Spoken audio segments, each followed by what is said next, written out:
Beowulf by Unknown, translated by Francis Barton Gamer. This reading by Tad E. Prelude. Lo, praise of the prowess of people kings, of spear-armed Danes in days long sped.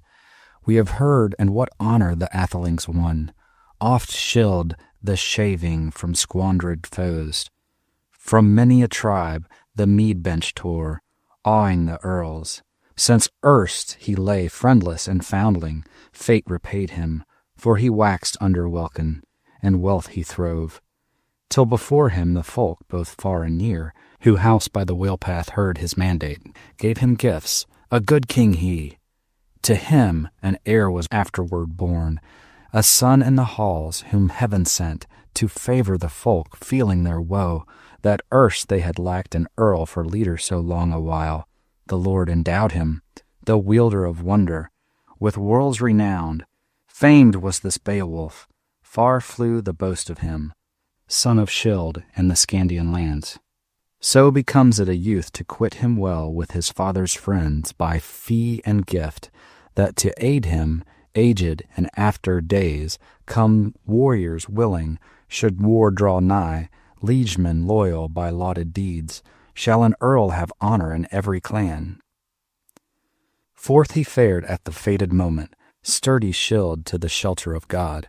Then they bore him over to ocean's billow, loving clansmen, as late he charged them, while wielded words the winsome Scyld. The leader beloved who long had ruled, in the rockstead rocked a ring-dight vessel, ice-flecked, outbound Atheling's barge. There laid they down their darling lord, on the breast of the boat, the breaker of rings, by the mast the mighty one.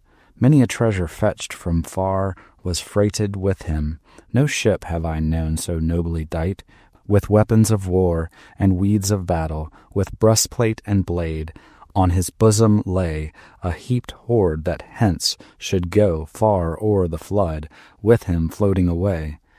No less these loaded the lordly gifts, Thane's huge treasure, than those had done, who in former time forth had sent him, sole on the seas, a suckling child. High o'er his head they hoisted the standard, a gold-wove banner. Let billows take him, gave him to ocean. Grave were their spirits, mournful their mood, no man is able to say in sooth, no son of the halls, no hero 'neath heaven, who harbored that freight. 1.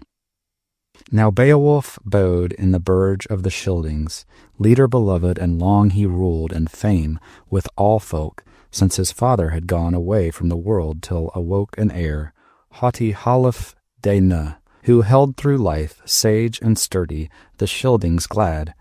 Then one after one there woke to him the chieftain of clansmen, children four, Hrothgar, then Hrothgar, then Helga brave, and I heard that Blank was Blank's queen. The Heathos-Skilfing's helpmate dear, to Hrothgar was given such glory of war, such honor of combat, that all his kin obeyed him gladly, till great grew his band of youthful comrades. It came in his mind to bid his henchmen a hall uprear, a master mead-house, mightier far than ever was seen by the sons of earth. And within it, then, too, old and young, he would all allot that the Lord had sent him, save only the land and the lives of his men. Wide, I heard, was the work commanded, for many a tribe this mid-earth round to fashion the folkstead. It fell as he ordered, in rapid achievement, that ready it stood there, of halls the noblest. Hay-o-Rot he named it, whose message had might in many a land. Not reckless of promise, the rings he dealt treasure at banquet. There towered the hall, high, gabled wide, the hot surge waiting of furious flame. Not far was the day when father and son-in-law stood in feud for warfare and hatred that woke again. With envy and anger, an evil spirit endured the dole in his dark abode, that he heard each day the din of revel high in the hall. There harps rang out, clear song of the singer. He sang who knew tales of the early time of man, how the Almighty made the earth, fairest fields enfolded by water, set, triumphant, sun and moon, for a light to lighten the land dwellers, and braided bright the breast of earth with limbs and leaves, made life for all of mortal beings that breathe and move. So lived the clansmen in cheer and revel, a winsome life, till one began to fashion evils, that field of hell. Grendel, this monster grim was called, march-raver mighty, in moorland living, in fen and fastness, fief of the giants, the hapless wit a while had kept since the creature his exile doomed. On kin of Cain was the killing avenged by sovereign God for slaughtered Abel. Ill fared his feud, and far was he driven, for the slaughter's sake, from sight of men. Of Cain awoke all that woeful breed, Etons and elves and evil spirits, as well as the giants that warred with God weary while, but their wage was paid them. 2. Went he forth to find, at fall of night, that haughty house, and heed wherever the ring-danes out-revelled, to rest had gone, found within it the atheling band, asleep after feasting and fearless of sorrow, of human hardship. Unhallowed wit, grim and greedy, he grasped betimes, wrathful, reckless, from resting places. 30 of the thanes, and thence he rushed, fain of his fell spoil, faring homeward, laden with slaughter, his lair to seek. Then at the dawning, as day was breaking, the might of Grendel to men was known. Then after wassail, was wail uplifted, loud moan in the morn. The mighty chief, atheling excellent, unblithe sat, labored in woe for the loss of his thanes. When once he had traced the trail of the fiend, spirit accursed, too cruel that sorrow, too long, too loathsome, not late the respite. With night returning, anew began ruthless murder. He recked no whit, firm in his guilt. Of the feud and crime, they were easy to find who elsewhere sought, in room remote, their rest at night. Bed in the bowers, when that bale was shown, was seen in sooth, with surest token, the hall thanes' hate. Such held themselves far and fast, who the fiend outran. Thus ruled unrighteous, and raged his fill, one against all, until empty stood that lordly building, and long it bode so. 12 years tide the trouble he bore, sovereign of Scyldings, sorrows and plenty, boundless cares. There came unhidden tidings true to the tribes of men in sorrowful songs, how ceaselessly Grendel harassed Hrothgar, what hate he bore him, what murder and massacre many a year, feud unfading, blank refused consent to deal with any of Daneland's earls, make pact of peace or compound of gold. Still less did the wise men ween to get great fee for the feud from his fiendish hands. But the evil one ambushed old and young, death's shadow dark, and dogged them still, lured or lurked in the livelong night. Of misty moorlands men may say not where the haunts of these hell runes be. Such heaping of horrors the hater of men, lonely roamer, wrought unceasing, harassings heavy, o'er hay-o-rot he lorded, gold, bright hall, and gloomy nights, and ne'er could the prince approach his throne. 'Twas judgment of God, or have joy in his hall. Sore was the sorrow to Scyldings' friend, heart-rending misery. Many nobles sat assembled and searched out counsel, how it were best for bold-hearted men against harassing terror to try their hand. Whiles they vowed in their heathen fanes altar offerings, asked with words that the slayer of souls would secure give them for the pain of their people. Their practice this, their heathen hope, 'twas hell they thought of in mood of their mind. Almighty they knew not, doomsman of deeds and dreadful Lord, nor heaven's helmet heeded they ever, wielder of wonder. Woe for that man who in harm and hatred hales his soul to fiery embraces, nor favor nor change awaits he ever, but well for him that after death day may draw to his Lord and friendship find in the Father's arms. 3. Thus seething unceasing the son of Halef Dana, With the woe of these days, not wisest men assuaged his sorrow, too sore the anguish, loathly and long that lay on his folk, most baneful and burdens and bales of the night. This heard in his home he Iolach's thane, great among Geats of Grendel's doings. He was the mightiest man of valor in that same day of this our life, stalwart and stately. A stout wave-walker he bade make ready. Yon battle-king, said he, far o'er the swan road, he fain would seek. The noble monarch who needed men. The prince's journey by prudent folk was little blamed, though they loved him dear. They wedded the hero and hailed good omens. And now the bold one from bands of Geats, comrades chose the keenest of warriors, ere he could find. With 14 men, the sea wood he sought, and sailor proved, led them on the land's confines. Time had now flown. Afloat was the ship boat under bluff. On board they climbed warriors ready. Waves were churning sea with sand. The sailors bore on the breast of the bark their bright array, their mail and weapons. The men pushed off on its willing way the well-braced craft. Then moved o'er the waters by might of the wind, that bark like a bird with breast of foam, till in season due, on the second day, the curved prow such course had run that sailors now could see the land, sea cliffs shining, steep high hills, headlands broad. Their haven was found, their journey ended. Up then quickly the Weders, clansmen climbed ashore, anchored their seawood with armor clashing in gear of battle. God they thanked, on passing in peace o'er the pass of the sea. Now saw from the cliff a shielding clansman, a warden that watched the water's side, how they bore o'er the gangway glittering shields, war gear and readiness. Wonder seized him to know what manner of men they were. Straight to the strand his steed he rode, Hrothgar's henchman.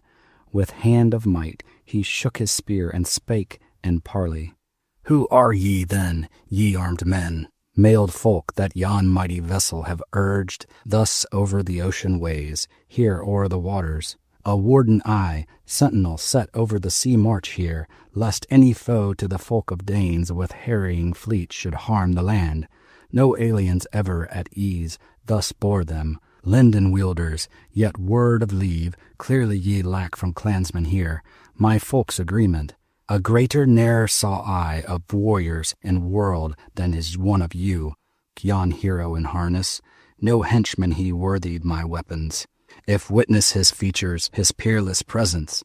I pray you, though, tell your folk and home, lest hence ye fare suspect to wander your way as spies in Danish land. Now, dwellers afar, ocean travelers, take from me simple advice. The sooner the better. I hear of the country whence ye came. 4. To him the stateliest spake in answer, the warrior's leader, his word hoard unlocked. We are by kin of the clan of Geats, and he Iolach's own hearth fellows we. To folk afar my father known, noble atheling, Edge-Theo named. Full of winters, he fared away, aged from earth. He is honored still, through width of the world by wise men all. To thy lord and liege in loyal mood we hasten hither. To Halfdane's son, people protector, be pleased to advise us. To that almighty one come we on mickle errand. To the lord of the Danes, nor deem I right that aught be hidden. We hear thou knowest, if sooth is the saying of men, that amid the Scyldings a scathing monster, dark ill-doer, in dusky nights, shows terrific his rage unmatched, hatred and murder. To Hrothgar in greatness of soul would succor bring. To the wise and brave may worst his foes, if ever the end of ills is fated, of cruelest contest, if cure shall follow, and the boiling care waves cooler grow, else ever afterward anguish stays. He shall suffer in sorrow while stands in place high on its hill that house unpeered. Astride his steed The strandward answered, clansmen unquailed, "The keen-souled thane must be skilled to sever and sunder duly words and works, if he well intends. I gather this band is graciously bent to the Scyldings' master. March then, bearing weapons and weeds that way I show you. I will bid my men your boat meanwhile to guard for fear lest foemen come, your new-tarred ship, by shore of ocean, faithfully watching till once again it waft o'er the waters those well-loved thanes. Winding-necked wood to Wedder's bounds, heroes such as the hest of fate shall succor and save from the shock of war." They bent them to march. The boat lay still, fettered by cable and fast at anchor. Broad-bosomed ship, then shone the boars over the cheek-guard, chased with gold, keen and gleaming, guard it kept, or the man of water, as marched along heroes in haste, till the hall they saw, broad of gable and bright with gold. That was the fairest, mid-folk of earth, of houses neath heaven, where Hrothgar lived, and the gleam of it lightened o'er lands afar. The sturdy shieldsman showed that bright burge of the boldest, bade them go straightway thither. His steed then turned, hardy hero, and hailed them thus: "'Tis time that I fare from you, Father Almighty, in grace and mercy guard you well, save in your seekings. Seaward I go, 'gainst hostile warriors hold my watch." 5. Stone bright the street, it showed the way to the crowd of clansmen. Corselets glistened, hand-forged, hard on their harness bright. The steel rings sang as they strode along in mail of battle and marched to the hall. There, wary of ocean, the wall along they set their bucklers, their broad shields down and bowed them to bench. The breastplates clanged, war gear of men, their weapons stacked, spears of the seafarers stood together, gray-tipped ash, that iron band was worthily weaponed. A warrior proud asked of the heroes, their home and kin, "Whence now bear ye burnished shields, harness gray and helmets grim, spears in multitude? Messenger I, Hrothgar's herald, heroes so many, ne'er met I as strangers of mood so strong. 'Tis plain that prowess not plunged into exile for high-hearted valor. Hrothgar ye seek." Him the sturdy in war bespake with words. Proud Earl of the Wedders answer made, hardy neath helmet: "He alocks, we fellows at board, I am Beowulf named. I am seeking to say to the son of Halafdene the mission of mine to thy master lord, the doughty prince, if he deign it all grace that we greet him, the good one now." Wulfgar spake, the Wendels' chieftain, whose might of mind to many was known, his courage and counsel. "The king of Danes, the Scyldings' friend, I fain will tell, the breaker of rings, as the boon thou askest, the famed prince of thy faring hither, and swiftly after such answer bring as the doughty monarch may deign to give." Hide then in haste to where Hrothgar sat, white-haired and old, his earls about him, till the stout thane stood at the shoulder there of the Danish king. Good courtier he. Wulfgar spake to his winsome lord: "Hither have fared to thee far-come men, o'er the plains of ocean, people of Geatland, and the stateliest there by his sturdy band is Beowulf named. This boon they seek, that they, my master, may with thee have speech at will, nor spurn their prayer to give them hearing, gracious Hrothgar. In weeds of the warrior worthy, they, methinks, of our liking, their leader most surely, a hero that hither his henchman has led." 6. Hrothgar answered, "Helmet of Scyldings, I knew him of yore in his youthful days. His aged father was Ecgtheow named, to whom at home gave Hrethel the Geat his only daughter. Their offspring bold fares hither to seek the steadfast friend. And seamen, too, have said me this, who carried my gifts to the Geatish court, thither for thanks. He has 30 men heft of grasp in the gripe of his hand, the bold in battle. Blessed God, out of his mercy this man hath sent to Danes of the West, as I ween indeed against horror of Grendel. I hope to give the good youth gold for his gallant thought. Be thou in haste, and bid them hither, clan of kinsmen, to come before me, and add this word, they are welcome guests to folk of the Danes. To the door of the hall Wulfgar went, and to the word declared, To you this message my master sends, East Danes' king, that your kin he knows, hardy heroes, he hails you all. Welcome hither o'er waves of the sea. Ye may wend your way in war attire, and under helmets Hrothgar greet. But let here the battle-shields bide your parley, and wooden war-shafts wait its end. Up rose the mighty one, ringed with his men, brave band of thanes, some bode without battle-gear guarding, as bade the chief. Then hied that troop, where the herald led them, under Heorot's roof. The hero strode, hardy 'neath them, till the hearth he neared. Beowulf spake, his breastplate gleamed, war-net woven by wit of the smith. Thou Hrothgar, hail! Hygelac's I, kinsman and follower, fame a-plenty have I gained in youth. These Grendel deeds I heard in my homeland heralded clear. Seafarers say, how stands this hall of building best for your band of thanes empty and idle, when evening sun in the harbor of heaven is hidden away? So my vassals advise me well, brave and wise, the best of men. O sovereign Hrothgar, I seek thee here, for my nerve and my might they knew full well. Themselves had seen me from slaughter come, blood-flecked from foes, where 5 I bound, and that wild brood worsted. Aye, the waves I slew, nickers by night in need of peril, avenging the wedders, whose woe they sought, crushing the grim ones. Grendel now, monster cruel, be mine to quell in single battle. So from thee, thou sovereign of the shining Danes, Schilding's bulwark, a boon I seek, and friend of the folk, refuse it not, O warrior's shield. Now I've wandered far, that I alone with my liegemen here, this hardy band, may Heorot purge. More I hear that the monster dire, in his wanton mood, of weapons recks not.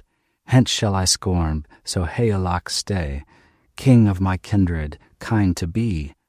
Brand or buckler to bear in the fight, gold-colored targe, but with gripe alone must I front the fiend and fight for life, foe against foe.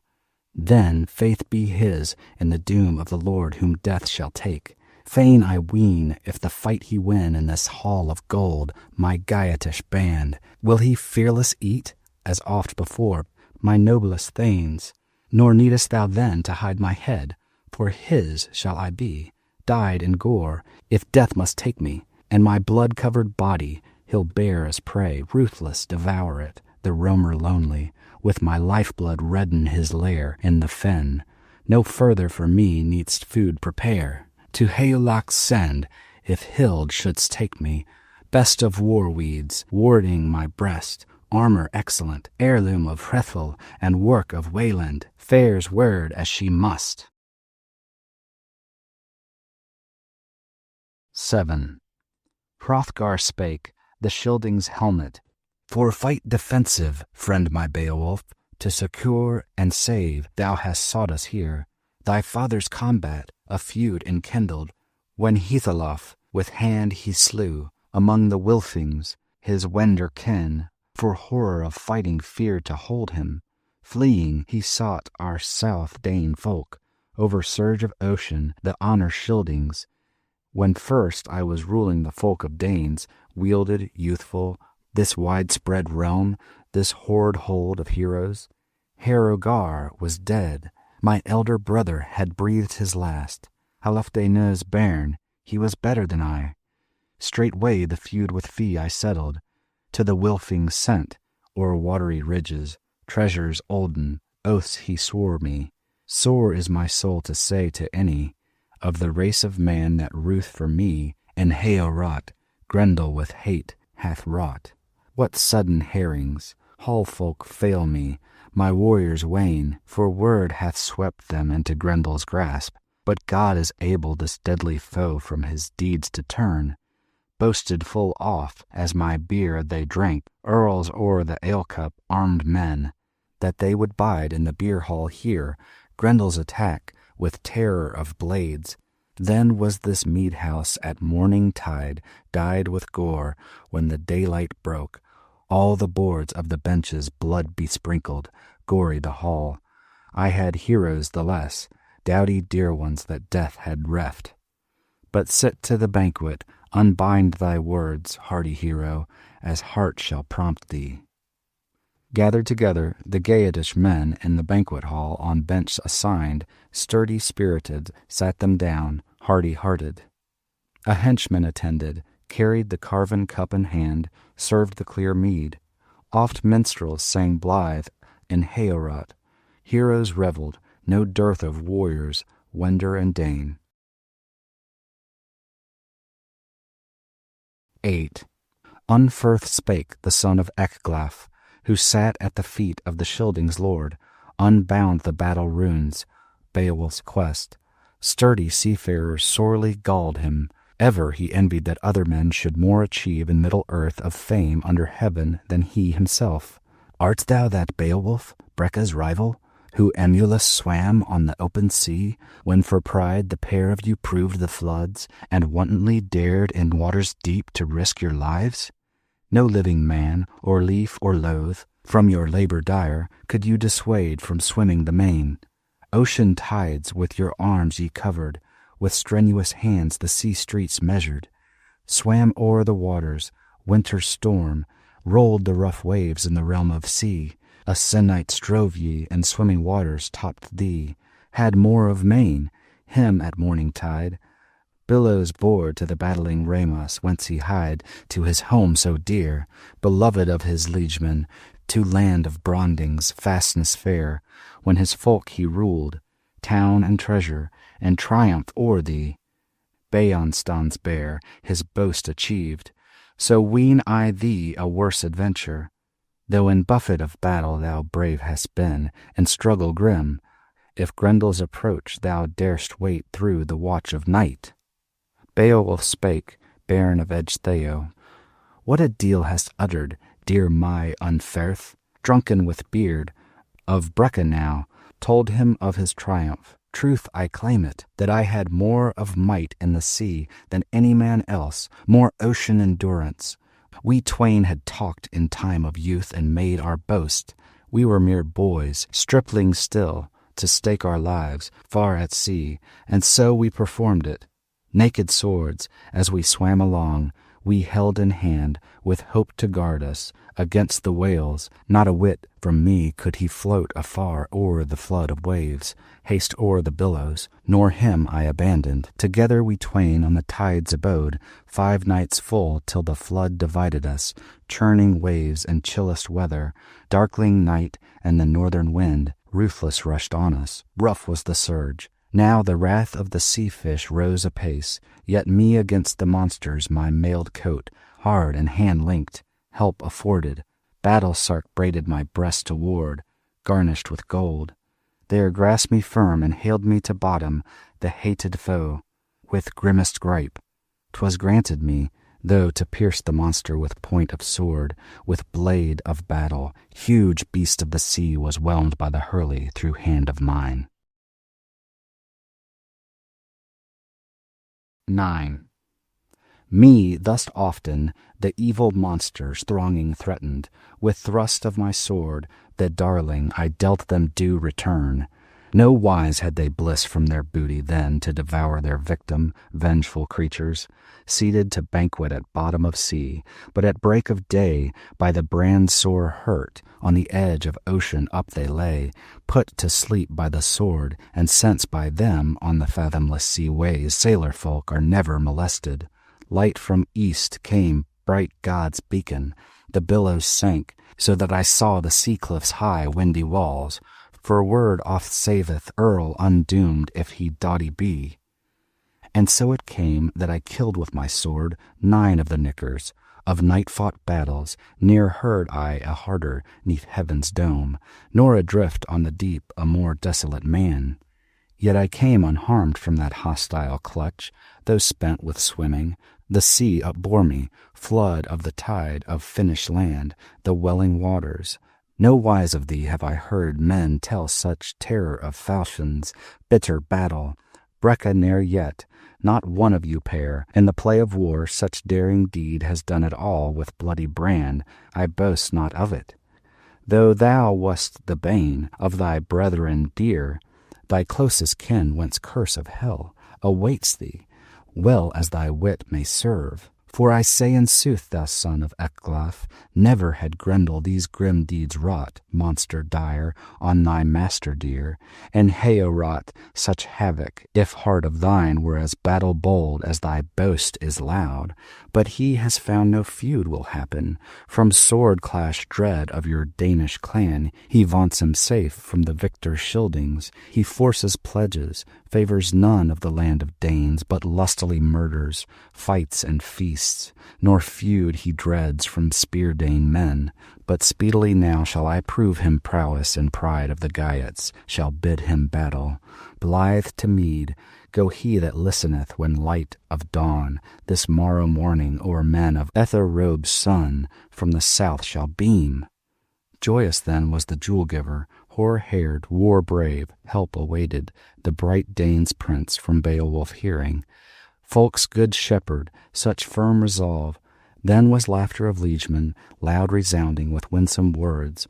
Came Walsh Theo forth, queen of Hrothgar, heedful of courtesy, gold-decked, greeting the guests in hall. And the high-born lady handed the cup, first to the East-Danes, heir and warden, bade him be blithe at the beer carouse the land's beloved one. Lustily took he banquet and beaker, battle-famed king. Through the hall then went the helming's lady. Two younger and older everywhere carried the cup, till come the moment when the ring-graced queen, the royal-hearted, to Beowulf bore the beaker of mead. She greeted the Geats' lord, God she thanked in wisdom words, that her will was granted, that at last on a hero her hope could lean, for comfort in terrors. The cup he took, hardy in war, from Walsh Theo's hand, and answer uttered the eager for combat. Beowulf spake, bairn of edged Theo, this was my thought, when my thanes and I bent to the ocean and entered our boat, that I would work the will of your people fully, or fighting fall in death, and fiends gripe fast. I am firm to do an earl's brave deed, or end the days of this life of mine in the mead hall here. Well, these words to the woman seemed Beowulf's battle boast. Bright with gold, the stately dame by her spouse sat down. Again, as erst began in hall, warriors wassail and words of power, the proud bands revel, till presently the son of Halef de Neu hastened to seek rest for the night. He knew there waited fight for the fiend in that festal hall, when the sheen of the sun they saw no more, and dusk of night sank darkling nigh, and shadowy shapes came striding on, wan under welkin. The warriors rose, man to man he made harangue, Hrothgar to Beowulf, bade him hail, let him wield the wine-hall. A word he added, never to any man erst I trusted, since I could heave up hand and shield this noble Dane hall, till now to thee. Have now and hold this house unpeered, remember thy glory, thy might declare. Watch for the foe, no wish shall fail thee, if thou bidest the battle with bold won life. 10. Then Hrothgar went with his hero train, defence of Scyldings, forth from hall. Fain would the warlord Walsh Theo seek, couch of his queen. The king of glory against this Grendel a guard had set.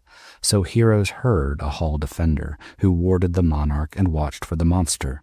In truth, the Geats' prince gladly trusted his mettle, his might, the mercy of God. Cast off then his corslet of iron, helmet from head, to his henchman gave, choicest of weapons, the well-chased sword, bidding him guard the gear of battle. Spake then his vaunt, the valiant man, Beowulf Geat, ere the bed he sought, of force in fight no feebler I count me, in grim war deeds than Grendel deems him. Not with the sword, then, to sleep of death. His life will I give, though it lie in my power. No skill is his to strike against me, my shield to hew, though he hardy be. Bold in battle, we both this night shall spurn the sword. If he seek me here, unweaponed for war, like wisest God, sacred Lord, on which side soever doom decree, as he deemeth right. Reclined then the chieftain, and cheek-pillows held the head of the earl, while all about him seamen hardy on hall beds sank. None of them thought that thence their steps to the folk and fastness that fostered them, to the land they loved, would lead them back. Full well they wist that on warriors many battle death seized in the banquet hall of Danish clan, but comfort and help war wheel weaving to wetter folk the master gave, that by might of one over their enemy all prevailed by single strength. In sooth 'tis told that highest God o'er humankind hath wielded ever. Thro' one night striding came the walker in shadow. Warriors slept whose hest was to guard the gabled hall, all save one. 'Twas widely known that against God's will the ghostly ravager him could not hurl to haunts of darkness. Wakeful, ready with warrior's wrath, bold he bided the battle's issue. 11. Then the moorland by misty crags with God's wrath laden Grendel came. The monster was minded of mankind now, sundry to seize in the stately house. Under welkin he walked, till the wine place there, gold hall of men, he gladly discerned, flashing with fretwork. Not first time this, that he the home of Hrothgar sought, yet ne'er in his life day, late or early, such hardy heroes, such hall thanes found. To the house the warrior walked apace, parted from peace, the portal opened, though with forged bolts fast, when his fists had struck it, and baleful he burst in his blatant rage the house's mouth. All hastily then o'er fair-proved floor the fiend trod on. Ireful he strode, there streamed from his eyes fearful flashes like flame to see. He spied in hall the hero band, kin and clansmen clustered asleep, hardy liegemen. Then laughed his heart, for the monster was minded, ere morn should dawn, savage, to sever the soul of each, life from body, since lusty banquet waited his will. But word forbade him to seize any more of men of earth after that evening. Eagerly watched Hrothgar's kinsman, his cursed foe, how he would fare in fell attack, now that the monster was minded to pause. Straightway he seized a sleeping warrior for the first, and tore him fiercely asunder. The bone-frame bit, drank blood in streams, swallowed him piecemeal. Swiftly thus, the lifeless corse was clear devoured, eaten feet and hands. Then farther he hied, for the hardy hero with hand he grasped, felt for the foe with fiendish claw. For the hero reclining, who clutched it boldly, prompt to answer, propped on his arm. Soon they saw that shepherd of evils, that never he met in this middle world, in the ways of earth, another wit, with heavier handgripe, at heart he feared, sorrowed in soul, none the sooner escaped. Fain would he flee, his fastness seek, the den of devils. No doings now, such as oft he had done in days of old. Then bethought him the hardy Hrothgar thane of his boast at evening. Up he bounded, grasped firm his foe, whose fingers cracked. The fiend made off, but the earl close followed. The monster meant, if he might at all, to fling himself free, and far away fly to the fens, knew his fingers' power in the gripe of the grim one. Gruesome march to Heorot this monster of harm had made. Din filled the room, the Danes were bereft, castle dwellers and clansmen all earls of their ale. Angry were both those savage hall guards, the house resounded. Wonder it was the wine hall firm in the strain of their struggle stood. To earth the fair house fell not, too fast it was within and without by its iron bands craftily clamped. Though there crashed from sill many a mead bench, men have told me, gay with gold, where the grim foes wrestled. So well had weaned this wisest shielding that not ever at all might any man that bone-decked brave house break asunder, crush by craft, unless clasp of fire and smoke engulfed it. Again uprose, din redoubled. Danes of the north with fear and frenzy were filled, each one, who from the wall that wailing heard, God's foe sounding his grisly song, cry of the conquered, clamorous pain from captive of hell.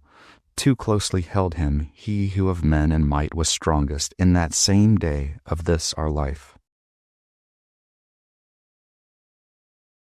12.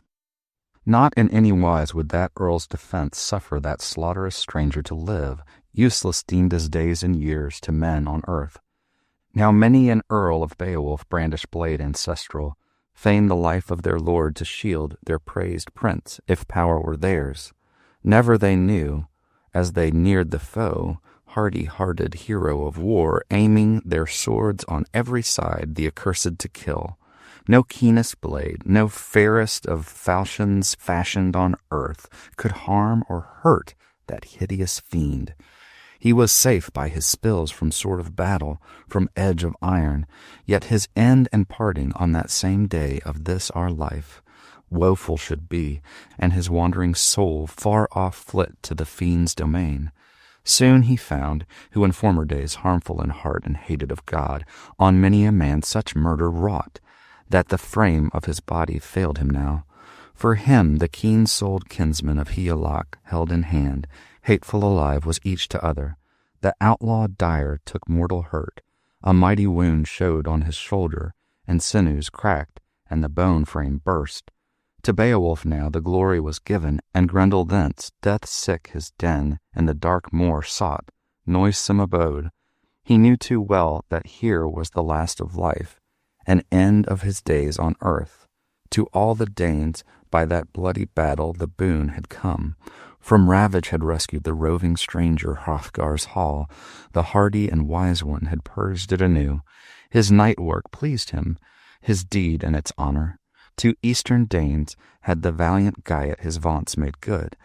All their sorrow and ills assuaged, their bale of battle borne so long, and all the dole that erst endured, pain aplenty.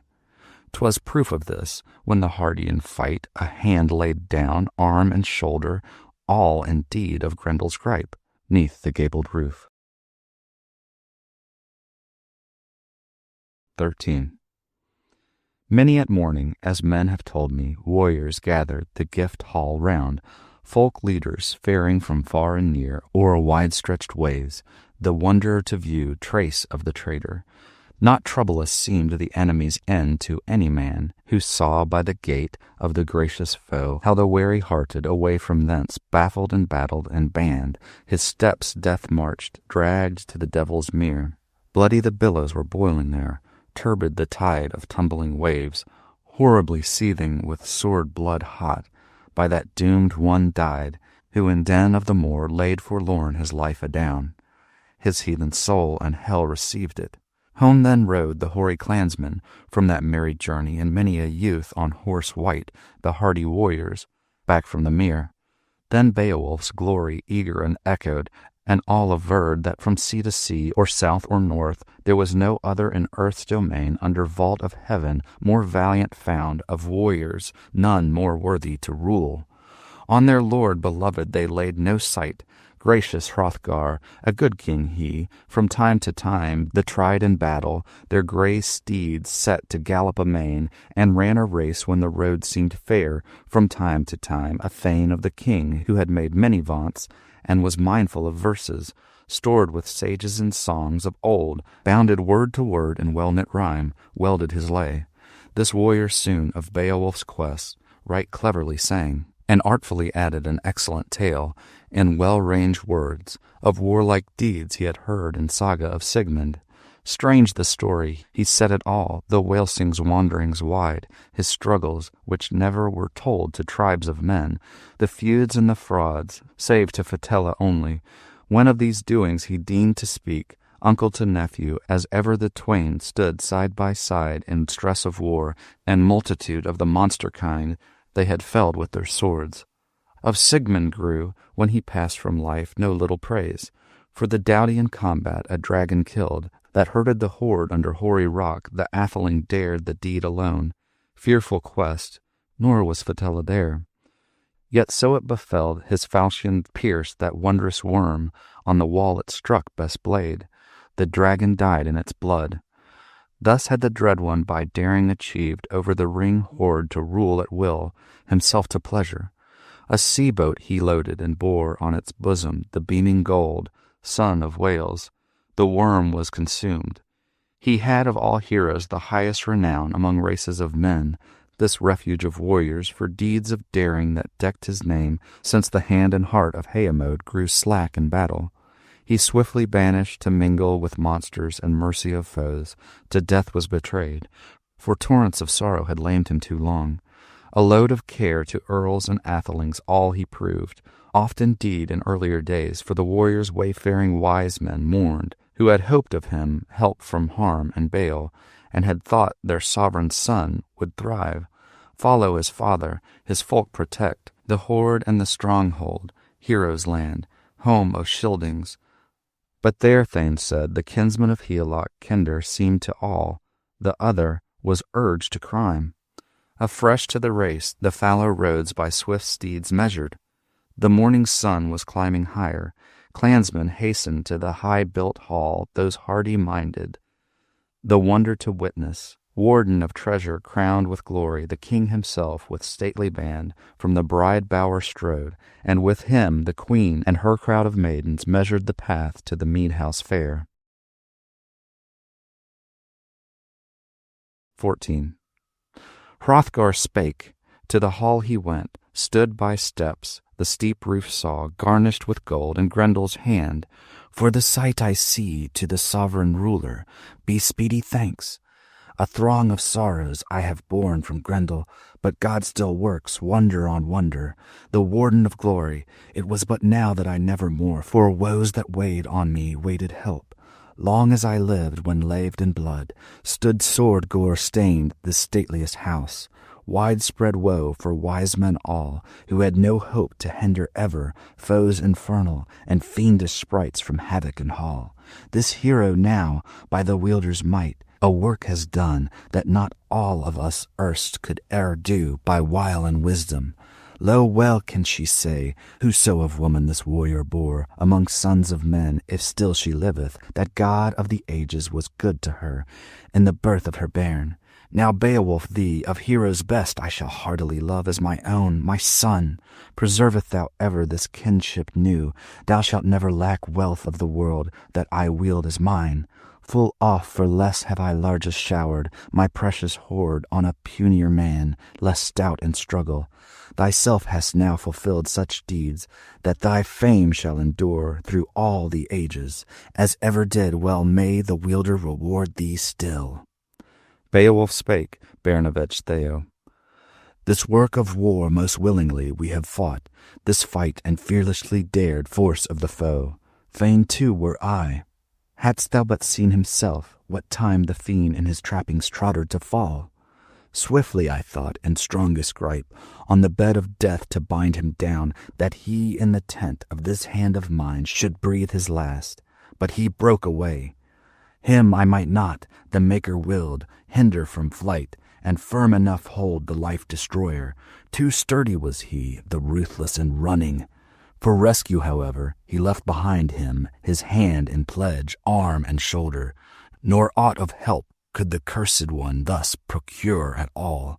None the longer liveth he, loathsome fiend, sunk in his sins, but sorrows hold him tightly grasped in gripe of anguish, in baleful bonds where bide he must. Evil outlaw, such awful doom as the mighty Maker shall mete him out.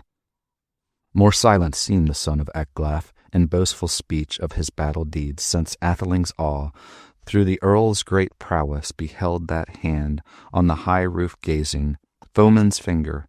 The forepart of each of the sturdy nails to steel was likest, heathen's hand spear, hostile warrior's claw uncanny.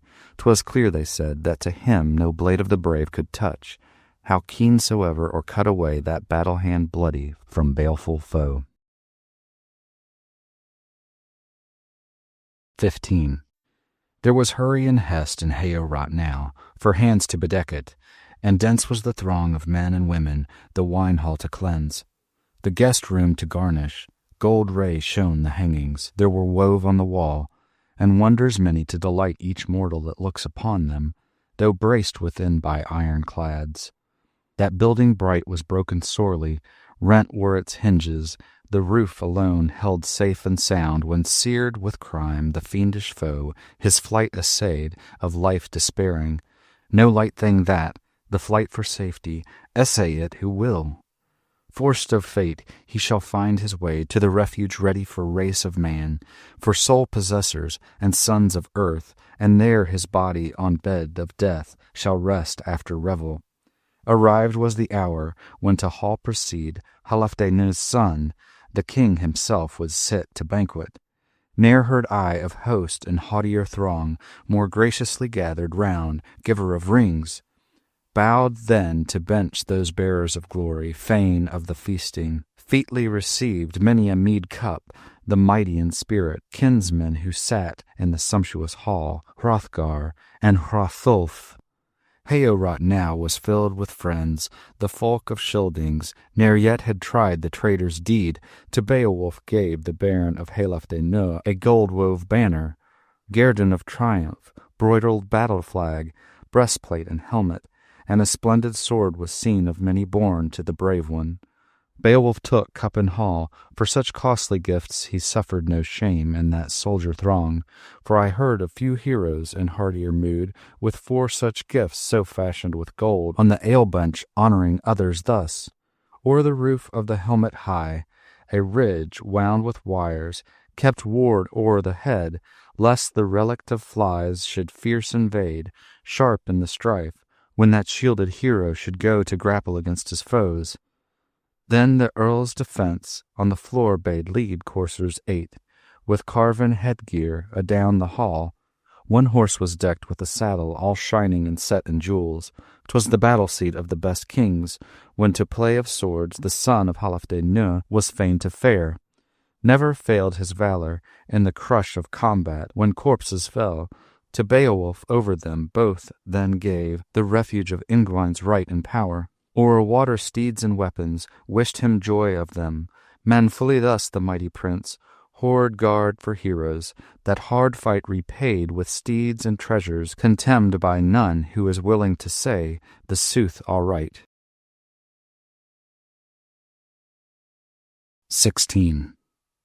And the Lord of Earls to each that came with Beowulf over the briny ways, an heirloom there at the ale-bench gave, precious gift, and the price bade pay in gold for him whom Grendel erst murdered, blank and fain of them more had killed.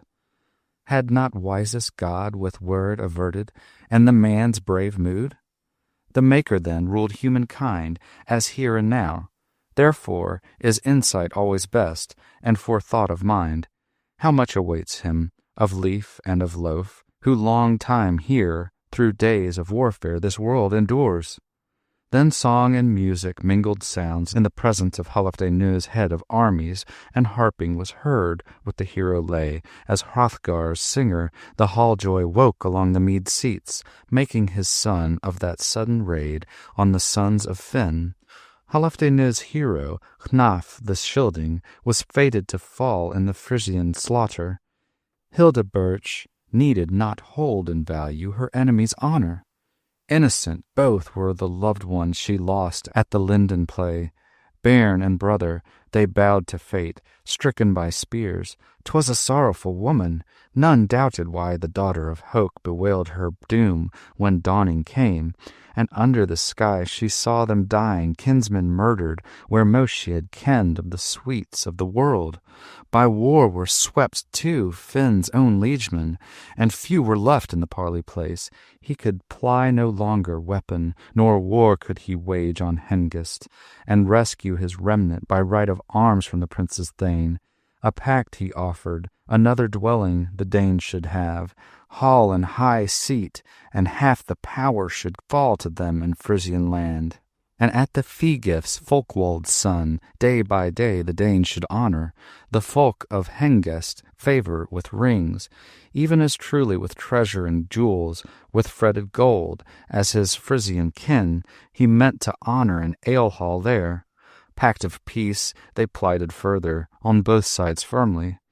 Then to Hengist with oath upon honor openly promised that woeful remnant, with wise men's aid, nobly to govern, so none of the guests by word or work should warp the treaty, or with malice of mind bemoan themselves as forced to follow their free-giver's slayer, lordless men as their lot ordained.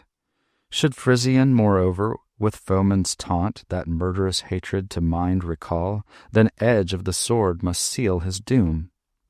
Oaths were given, and ancient gold heaped from hoard. Then hardy Scylding, battle-thane best, on his balefire lay. All on the pyre were plain to see, the gory sark, the gilded swine crest, boar of hard iron, and atheling many, slain by the sword. At the slaughter they fell. It was Hildebert's hest at Hnaf's own pyre, the bairn of her body on brands to lay, his bones to burn on the baleful place at his uncle's side. In sorrowful dirges bewept them the woman, great wailing ascended. Then, wound up to welcome the wildest of death fires, roared o'er the hillock, heeds all were melted, gashes burst, and blood gushed out from bites of the body. Baleful devoured, greediest spirit, those spared not by war out of either folk, their flower was gone. 17. Then hastened those heroes their home to see, friendless to find the Frisian land, houses and high burge. Hengist still through the death-dyed winter dwelt with Finn, holding pact, yet of home he minded, though powerless his ring-decked prow to drive over the waters, now waves rolled fierce, lashed by the winds, or winter locked them in icy fetters. Then fared another year to men's dwellings, as yet they do, the sun-bright skies that their season ever dully await. Far off winter was driven, fair lay earth's breast, and fain was the rover, the guest, to depart, though more gladly he pondered on wrecking his vengeance than roaming the deep, and how to hasten the hot encounter where sons of the Frisian were sure to be. So he escaped, not the common doom, when Hun, with laughing, the light of battle, best of blades, his bosom pierced. Its edge was famed with the Frisian earls. On fierce heart Finn there fell likewise, on himself at home the horrid sword death, for Guthlof and Oslof of grim attack had sorrowing told, from seaways landed, mourning their foes. Finn's wavering spirit bode not in breast, the burge was reddened with blood of foemen, and Finn was slain, king amid clansmen. The queen was taken. To the ship the Scylding warriors bore all the chattels the chieftain owned, whatever they found in Finn's domain of gems and jewels. The gentle wife o'er paths of the deep to the Danes they bore, led to her land. The lay was finished, the gleeman's song. Then glad rose the revel, bench joy brightened, bearers draw from their wonder vats wine. Comes Walch Theo forth, under gold crown goes where the good pair sit, uncle and nephew, true each to the other one, kindred in amity. Unferth the spokesman at the Scylding's lord feet sat. Men had faith in his spirit, his keenness of courage, though kinsmen had found him unsure at the sword play. The Scylding queen spoke. Quaff of this cup, my king and lord, breaker of rings, and blithe be thou, gold friend of men. To the Geats here speak such words of mildness as man should use. Be glad with thy Geats, of these gifts be mindful, or near or far, which now thou hast. Men say to me, as son thou wishest yon hero to hold. Thy hail-wrought purged, jewel-hall brightest, enjoy while thou canst with many a largess, and leave to thy kinfolk and realm when forth thou goest to greet thy doom. For gracious I deem my Hrothulf, willing to hold and rule nobly our youths. If thou yield up first, prince of Scyldings, thy part in the world, I ween with good he will well requite offspring of ours, when all he minds that for him we did in his helpless days of gift and grace to gain him honour.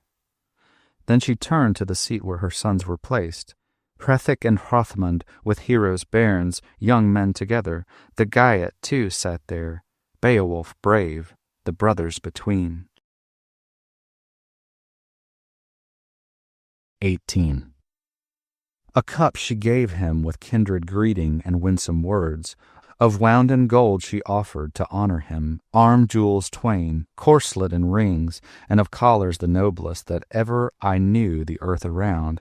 Ne'er heard I so mighty 'neath heaven's dome a hoard gem of heroes, since Hama bore his bright-built burge, the bristling's necklace, jewel and gem casket. Jealousy fled he, Eomenric's hate, chose help eternal. Higelac Gaiet, grandson of Swerting, on the last of his raids, this ring bore with him, under his banner the booty defending, the war-spoil warding, but word o'erwhelmed him, what time in his daring dangers he sought, feud with Frisians. Fairest of gems he bore with him, over the beaker of waves, sovereign strong, under shield he died. Fell the corpse of the king into keeping of Franks, gear of the breast and that gorgeous ring. Weaker warriors won the spoil, after gripe of battle, from Gaietland's lord, and held the death-field. Din rose in hall, whilst Theo spake amid warriors, and said, This jewel and joy in thou jocund youth, Beowulf loved these battle-weeds, where, O royal treasure, and richly thrive. Preserve thy strength in these striplings here, counsel and kindress, requital be mine. Hast done now deeds that for days to come thou art famed among folk, both far and near, so wide as washeth the wave of ocean his windy walls? Through the walls of life prosper, O prince. I pray for thee rich possessions. To son of mine be helpful indeed, and uphold his joys. Here every earl to the other is true, mild of mood to the master loyal. Thanes are friendly, the throng obedient, liegemen are revelling, list and obey. Went then to her place, that was proudest of feasts, flowed wine for the warriors, word they knew not, destiny dire and the doom to be seen by many an earl, when eve should come and Hrothgar homeward hasten away, royal to rest. The room was guarded by an army of earls, and erst was done. They bared the bench-boards, abroad they spread beds and bolsters. One beer-carouser, in danger of doom, lay down in the hall. At their heads they set shields of war, bucklers bright. On the bench were there over each atheling, easy to see, the high battle helmet, the haughty spear, the corslet of rings. 'Twas their custom so ever to be for battle prepared, at home, or harrying, which it were, even as oft as evil threatened their sovereign king. They were clansmen good. 19. Then sank they to sleep, with sorrow one bought his rest of the evening, as oft time had happened. When Grendel guarded that golden hall, evil wrought till his end drew nigh, slaughter for sins. 'Twas seen and told how an avenger survived the fiend, and was learned afar, the livelong time after that grim fight. Grendel's mother, monster of women, mourned her woe. She was doomed to dwell in the dreary waters, cold sea courses, since Cain cut down with edge of the sword his only brother, his father's offspring. Outlawed he fled, marked with murder from men's delights, warded the wilds. There awoke from him such fate-sent ghosts as Grendel, who, war-wolf horrid, at Heorot found, a warrior watching and waiting the fray, with whom the grisly one grappled amain.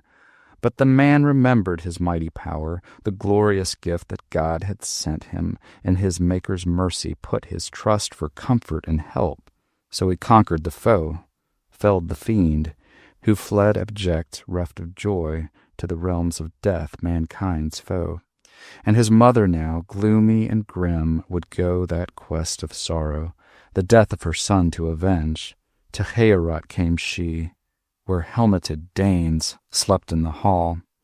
Too soon came back old ills of the earls, when in she burst, the mother of Grendel, less grim though that terror, e'en as terror of woman in war is less might of maid, than of men in arms, when hammer forged the falchion hard, sword gore-stained, through swine of the helm crested with keen blade carves amain. Then was in hall the hard edge drawn, the swords on the settles, and shields a many held firm in hand, nor helmet minded, nor harness of mail, whom that horror seized. Haste was hers, she would hie afar and save her life when the liegemen saw her. Yet a single atheling up she seized, fast and firm, and she fled to the moor. He was for Hrothgar, of heroes the dearest, of trusty vassals betwixt the seas, whom she killed on his couch, a clansman famous, in battle brave. Nor was Beowulf there, another house had been held apart, after giving of gold for the Giant renowned. Uproar filled Heorot, the hand all had viewed, blood-flecked, she bore with her. Bale was returned, dole in the dwellings. 'Twas dire exchange when Dane and Giant were doomed to give the lives of loved ones. Long-tried king, the hoary hero, at heart was sad when he knew his noble no more lived, and dead indeed was his dearest thane. To his bower was Beowulf brought in haste, dauntless victor. As daylight broke along his earls, the atheling lord with his clansmen came where the king abode, waiting to see if the wielder of all would turn this tale of trouble and woe. Strode o'er flood the famed in strife with his hand companions. The hall resounded, wishing to greet the wise old king, Ingwines' lord. He asked if the night had passed in peace to the prince's mind. 20. Hrothgar spake, helmet of Scyldings. Ask not of pleasure, pain is renewed to Danish folk. Dead is Asherah of Jormunlef, the elder brother, my sage adviser and stay in council, shoulder comrade in stress of fight when warriors clashed and we warded our heads. Hewed the helm bores, hero famed, should be every earl as Asherah was. But there in Heorot a hand hath slain him, of wandering death sprite. I wots not whither, proud of the prey, her path she took, fain of her fill. The feud she avenged that yesternight unyieldingly. Grendel in grimmest grasp thou killedst, seeing how long these liegemen mine he ruined and ravaged. Reft of life in arms he fell. Now another comes keen and cruel, her kin to avenge, faring far in feud of blood, so that many a thane shall think, who e'er sorrows in soul for that sharer of rings, is the hardest of heart bales. The hand lies low that once was willing each wish to please. Land dwellers here and liegemen mine, who house by those parts, I have heard relate that such a pair they have sometimes seen, march stalkers mighty, the moorland haunting, wandering spirits. One of them seems, so far as my folk could fairly judge, a womankind, and one, accursed in man's guise, trot the misery track of exile, though huger than human bulk.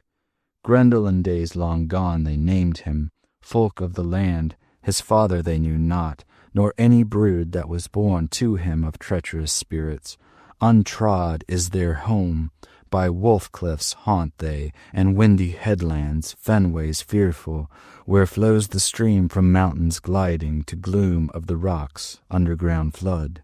Not far is it hence in measure of miles that the mere expands, and o'er it the frost-bound forest hanging sturdily rooted shadows the wave. By night is a wonder weird to see, fire on the waters. So wise lived none of these sons of men to search those depths. Nay, though the heath rover harried by dogs the horn-proud hart, this holt should seek, long distance driven, his dear life first on the brink he yields, ere he brave the plunge to hide his head. 'Tis no happy place. Thence the welter of waters washes up, wan to welkin when winds bestir evil storms and air grows dusk. and the heavens weep. Now is help once more with thee alone. The land thou knowest not, place of fear, where thou findest out that sin-flecked being. Seek if thou dare. I will reward thee for waging this fight, with ancient treasure and erst I did, with winding gold if thou winnest back. 21. Beowulf spake, bairn of Ecgtheow, sorrow not, sage. It beseems us better friends to avenge than fruitlessly mourn them. Each of us all must his end abide in the ways of the world. So when who may glory ere death, when his days are told, that is the warrior's worthiest doom. Rise, O realm warder, ride we anon, and mark the trail of the mother of Grendel. No harbor shall hide her, heed my promise, enfold of field or forestead mountain, or floor of the flood, let her flee where she will. Be thou this day endure in patience, as I ween thou wilt thy woes each one. Leaped up the greybeard, God he thanked, mighty Lord, for the man's brave words. For Hrothgar soon a horse was saddled, wave-maned steed, the sovereign wise stately rode on, his shield-armed men followed in force. The footprints led along the woodland, widely seen, a path o'er the plain, where she passed and trod the murky moor. Of men-at-arms she bore the bravest and best one dead, him who with Hrothgar the homestead ruled. On then went the atheling-born, o'er stone cliffs steep and straight defiles, narrow passes and unknown ways, headlands sheer, and the haunts of the nickers. Foremost he fared, a few at his side, of the wiser men, the ways to scan, till he found in a flash the forested hill, hanging over the hoary rock, a woeful wood, the waves below were dyed in blood. The Danish men had sorrow of soul, and for Scyldings all, for many a hero 'twas hard to bear. Ill for earls, when Ashura's head they found by the flood on the foreland there. Waves were welling, the warriors saw, hot with blood, but the horn sang oft battle-song bold. The band sat down and watched on the water worm-like things, sea-dragons strange that sounded the deep, and nickers that lay on the ledge of the ness, such as oft essay at hour of morn on the road of sails their ruthless quest.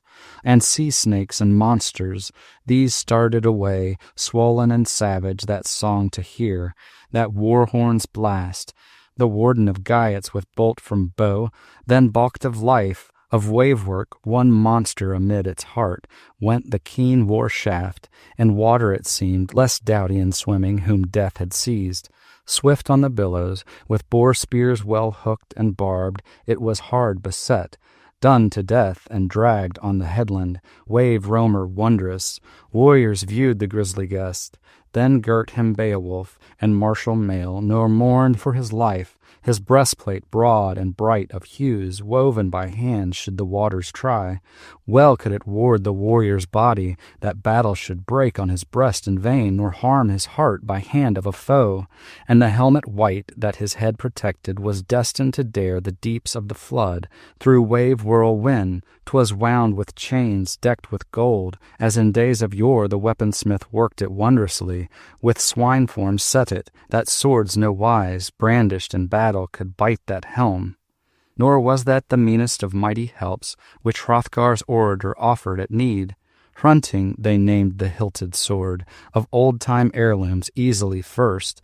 Iron was its edge, and etched with poison, with battle blood hardened, nor blenched it at fight, and hero's hand who held it ever, on paths of peril prepared to go to folkstead of foes.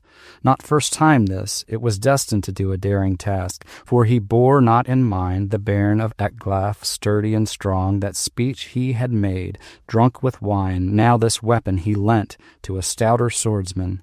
Himself, though, durst not under welter of waters wager his life as loyal liegeman. So lost he his glory, honor of earls, with the other not so, who girded him now for the grim encounter. 22. Beowulf spake, bairn of Ecgtheow, have mine, thou offspring of Heolufna, gold friend of mine. Now I go on this quest, sovereign wise, what once was said. If in thy cause it came that I should lose my life, thou wouldst loyal bide to me, though fallen in father's place. Be guardian now to this group of my thanes, my warrior friends, if war should seize me, and the goodly gifts thou gavest me, Hrothgar beloved, to Heorot send.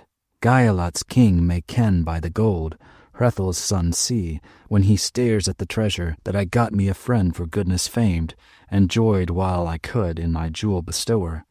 And let Unferth wield the wondrous sword, Earl far honored, this heirloom precious. Hard of edge, with Hrothing I seek doom of glory, or death shall take me. After these words, the wetter Gaet lord boldly hastened, bidding never answer at all. The ocean floods closed o'er the hero. Long while of the day fled ere he felt the floor of the sea. Soon found the fiend, who the flood domain, sword-hungry, held these 100 winters, greedy and grim, that some guessed from above, some man was raiding her monster realm. She grasped out for him with grisly claws, and the warrior seized, yet scathed she not his body hale.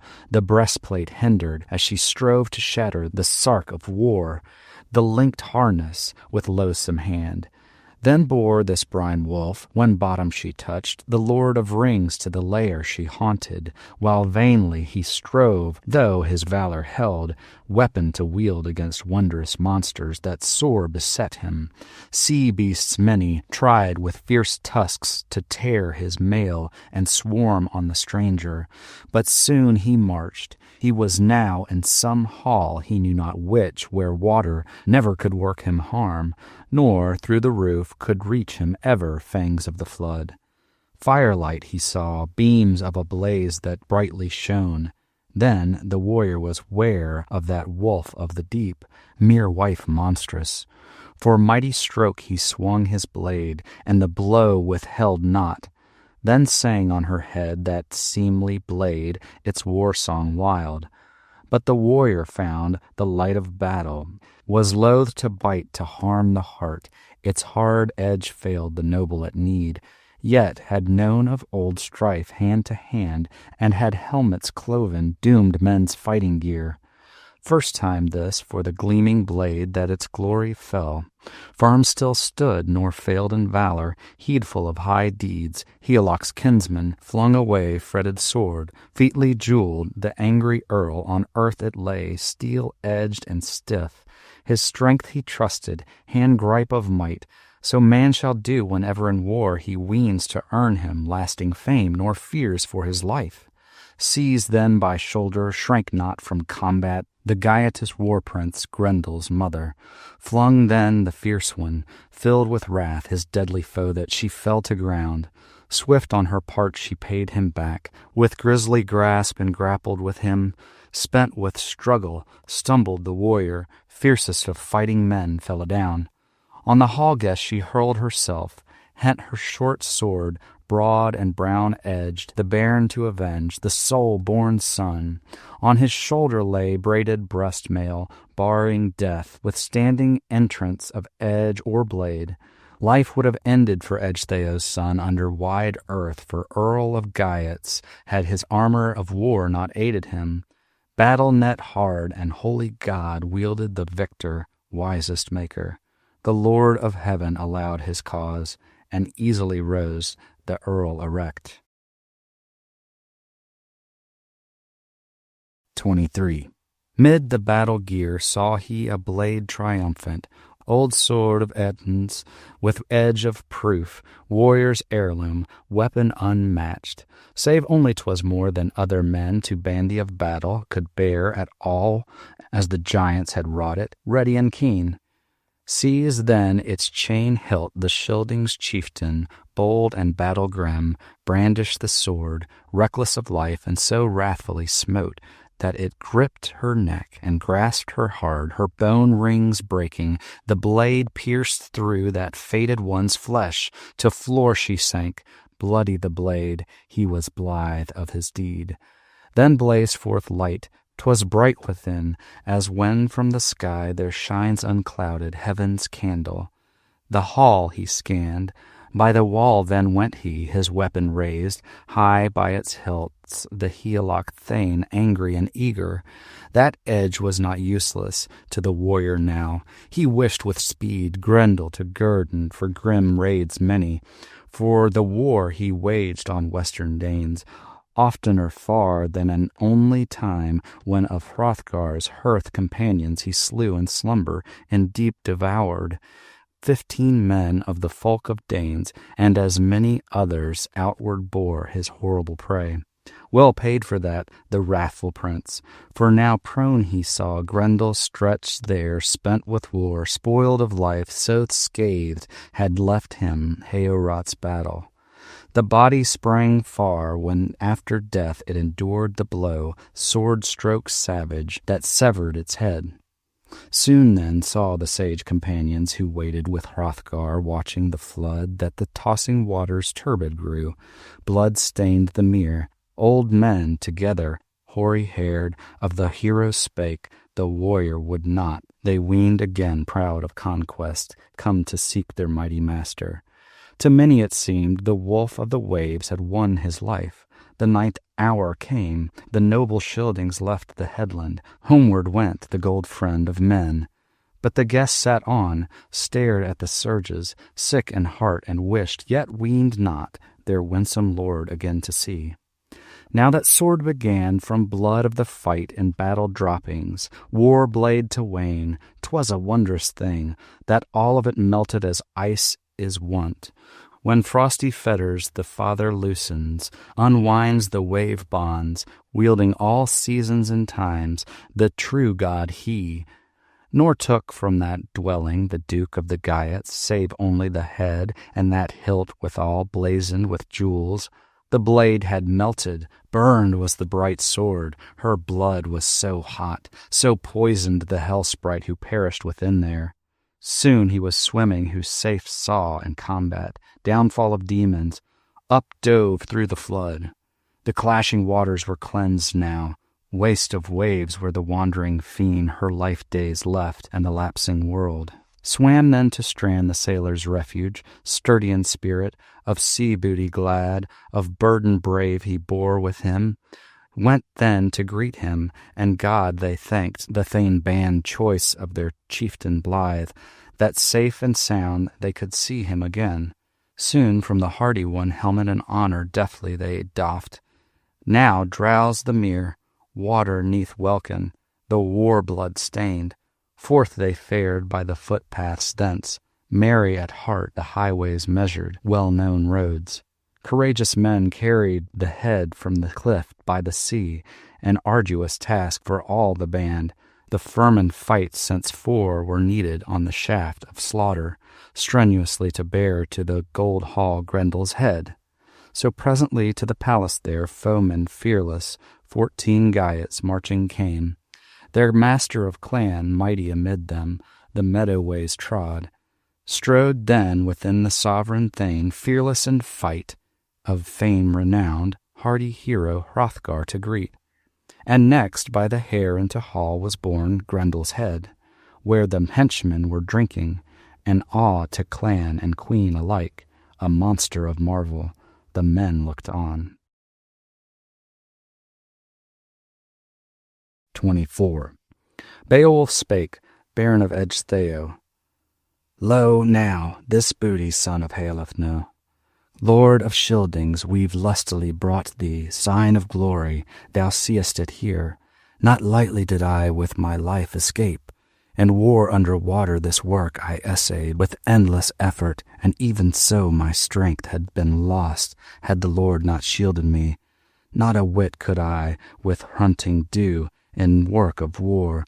Though the weapon is good, yet a sword the sovereign of men vouchsafed me to spy on the wall there, in splendor hanging old, gigantic, how oft he guides the fiendless wit. And I fought with that brand, felling in fight since fate was with me, the house wardens. That war sword then all burned, bright blade, when the blood gushed o'er it. Battle sweat hot, but the hilt I brought back from my foes. So avenged I their fiendish deeds, deathfall of Danes, as was due and right. And this is my hest, that in Heorot now safe thou canst sleep, with thy soldier band, and every thane of all thy folk, both old and young, no evil fear. Scyldings' lord, from that side again aught ill for thy earls, as erst thou must. Then the golden hilt for that grey-haired leader, hoary hero, in hand was laid, giant wrought, old. So owned and enjoyed it after downfall of devils the Danish lord, wonder-smith's work, since the world was rid of that grim-souled fiend, the foe of God, murder-marked, and his mother as well. Now it passed into power of the people's king, best of all that the oceans bound, who have scattered their gold o'er Scandia's isle. Hrothgar spake, the hilt he viewed, heirloom old, where was etched the rise of that far-off fight, when the flood o'erwhelmed him, raging waves, the race of giants, fearful their fate, a folk estranged from God eternal, whence guardian dew in that waste of waters, the wielder paid them. So on the guard of shining gold and rustic staves, it was rightly said, for whom the serpent traced sword was wrought. Best of blades in bygone days, and the hilt well wound. The wise one spake, son of Halfdene. Silent were all. Lo, may he say who sooth and right follows mid-folk, of far times mindful, a land warden old, that this earl belongs to the better breed. So oft aloft thy fame must fly, O friend of Beowulf. Far and wide o'er folksteads many, firmly thou shalt all maintain. Mighty strength with mood of wisdom, love of mine will I assure thee, as a while ago I promised thou shalt prove a stay in future, in far-off years to folk of thine, to the heroes a help. Was not Hera mowed thus to offspring, Egwella, honor Scyldings, nor grew for their grace, but for grisly slaughter, for doom of death to the Danishmen? He slew wrath-swollen, his shoulder comrades, companions it bore, so he passed alone, chieftain haughty from human cheer, though him the Maker with might endowed, delights of power, and uplifted high above all men, yet blood fierced his mind, his breast hoard grew, no bracelets gave he to Danes, as was due, he endured all joyless strain of struggle and stress and woe, long feud with his folk. Here find thy lesson, O future, advise thee. This verse I have said for thee, wise from lapsed winters. Wonder seems how to sons of men Almighty God, in the strength of his spirit, sendeth wisdom, estate, high station. He swayeth all things, while as he letteth right lustily fare the heart of the hero of high-born race, and seat ancestral assigns him bliss, his folk's sure fortress and flea to hold, puts in his power great parts of the earth, empire so ample that end of it this wanter of wisdom weeneth none. So he waxes in wealth, no wise can harm him, illness or age, no evil cares shadow his spirit. No sword hate threatens from ever an enemy, all the world wends at his will.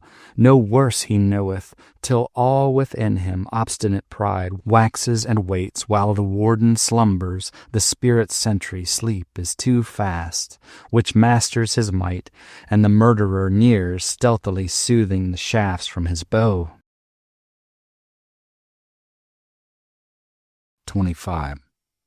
Under harness his heart then is hit indeed by sharpest shafts, and no shelter avails from soul behest of the hellish fiend. Him sees too little what long he possessed. Greedy and grim, no golden ring he gives for his pride. The promised future forgets he and spurns with all God has sent him. Wonder wielder of wealth and fame, yet in the end it ever comes that the frame of the body fragile yields, fated falls, and there follows another, who joyously the jewels divides, the royal riches nor wrecks of the forebear. Ban then such baleful thoughts, Beowulf dearest, best of men and the better part choose, prophet eternal, and temper thy pride, warrior famous.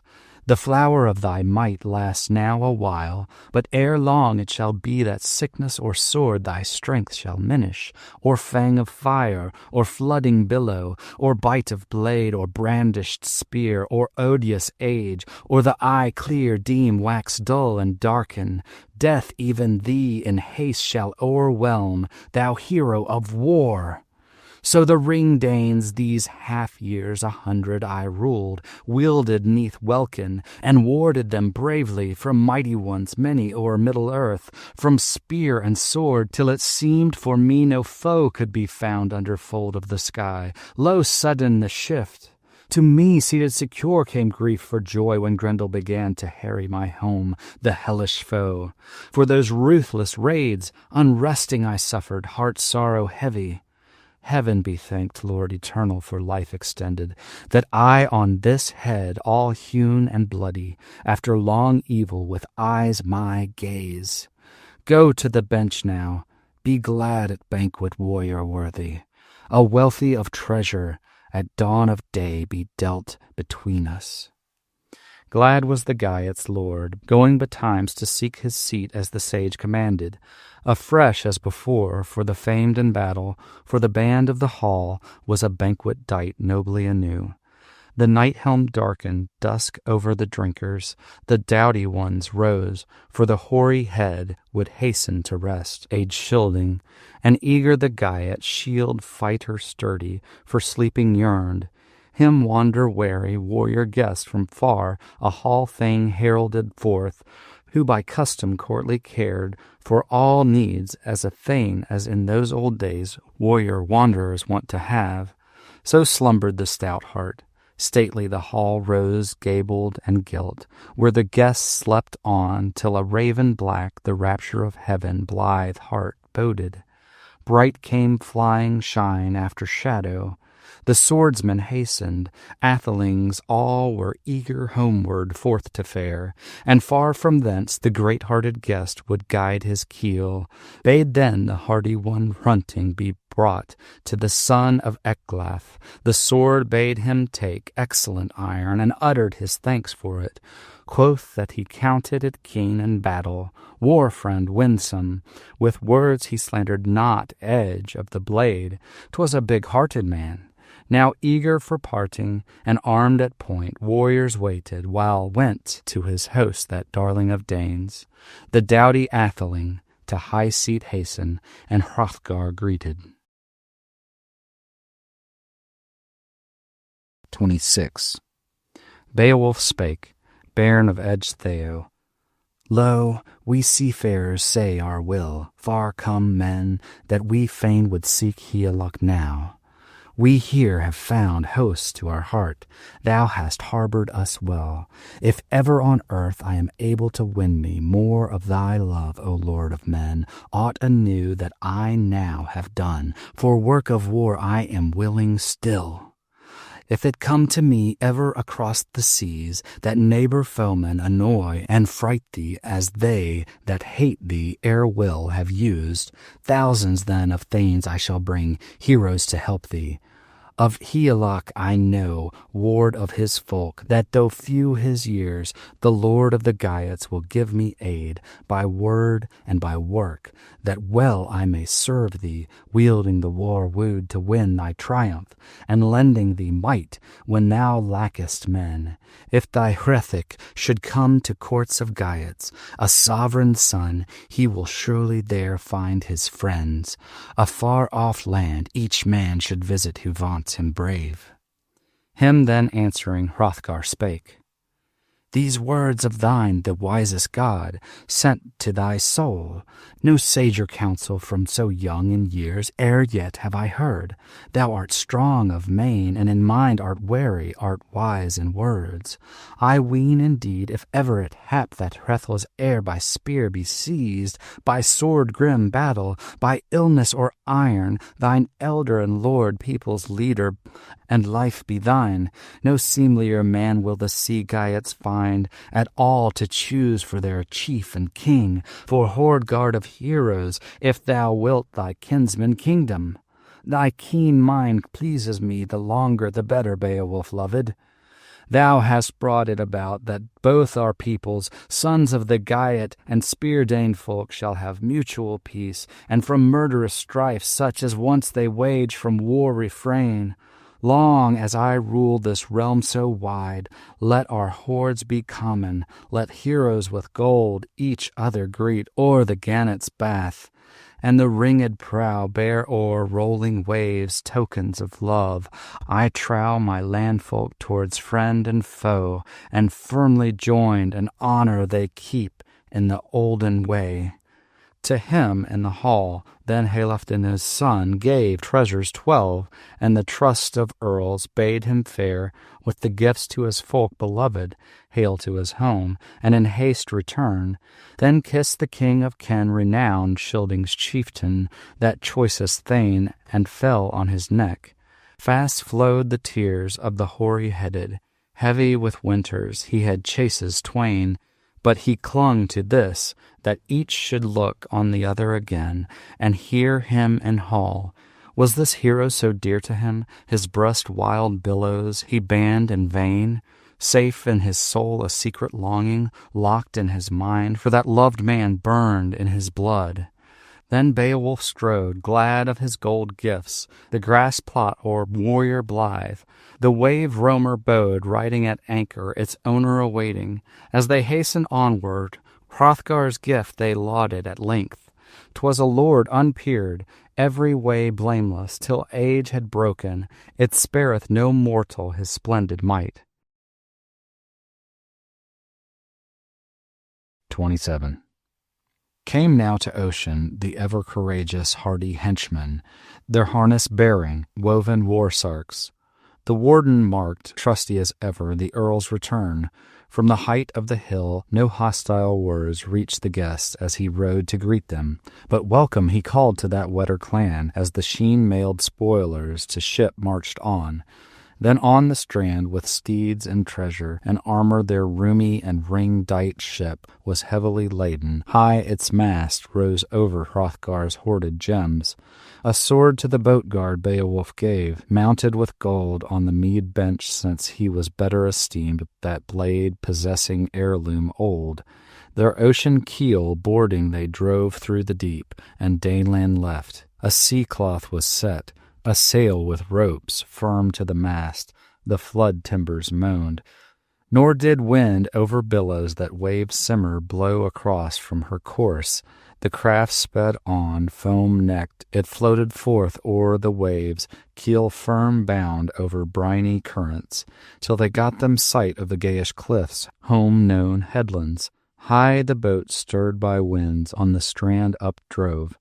Helpful at haven the harbor guard stood, who long already for loved companions by the water had waited and watched afar. He bound to the beach the broad-bosomed ship with anchor bands, lest ocean billows that trusty timber should tear away.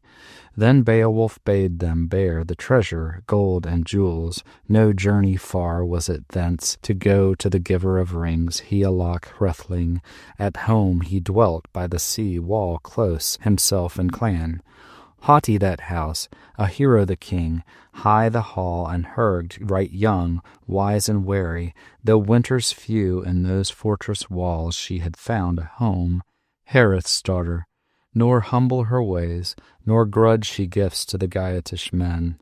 Of precious treasure, not Thereth's pride showed she, folk queen famed, or that fell deceit. Was none so daring that durst make bold, save her lord alone of the liegemen dear, that lady full in the face to look. But forged fetters he found his lot, bonds of death.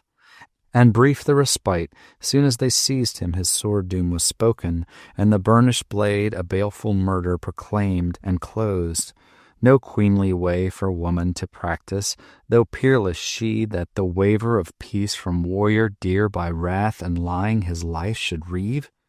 But Hemming's kinsmen hindered this, for over their ale men also told, that of these folk horrors few she wrought, onslaught of evil after she went, gold-becked bride, to the brave young prince, atheling haughty, and Offa's hall o'er the fallow flood, at her father's bidding safely sought.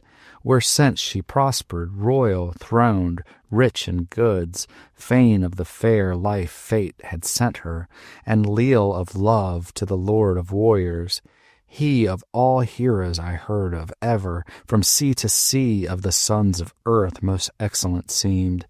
Hence awful was praised for his fighting, and feeing by far-off men, the spear-bold warrior, wisely he ruled over his empire.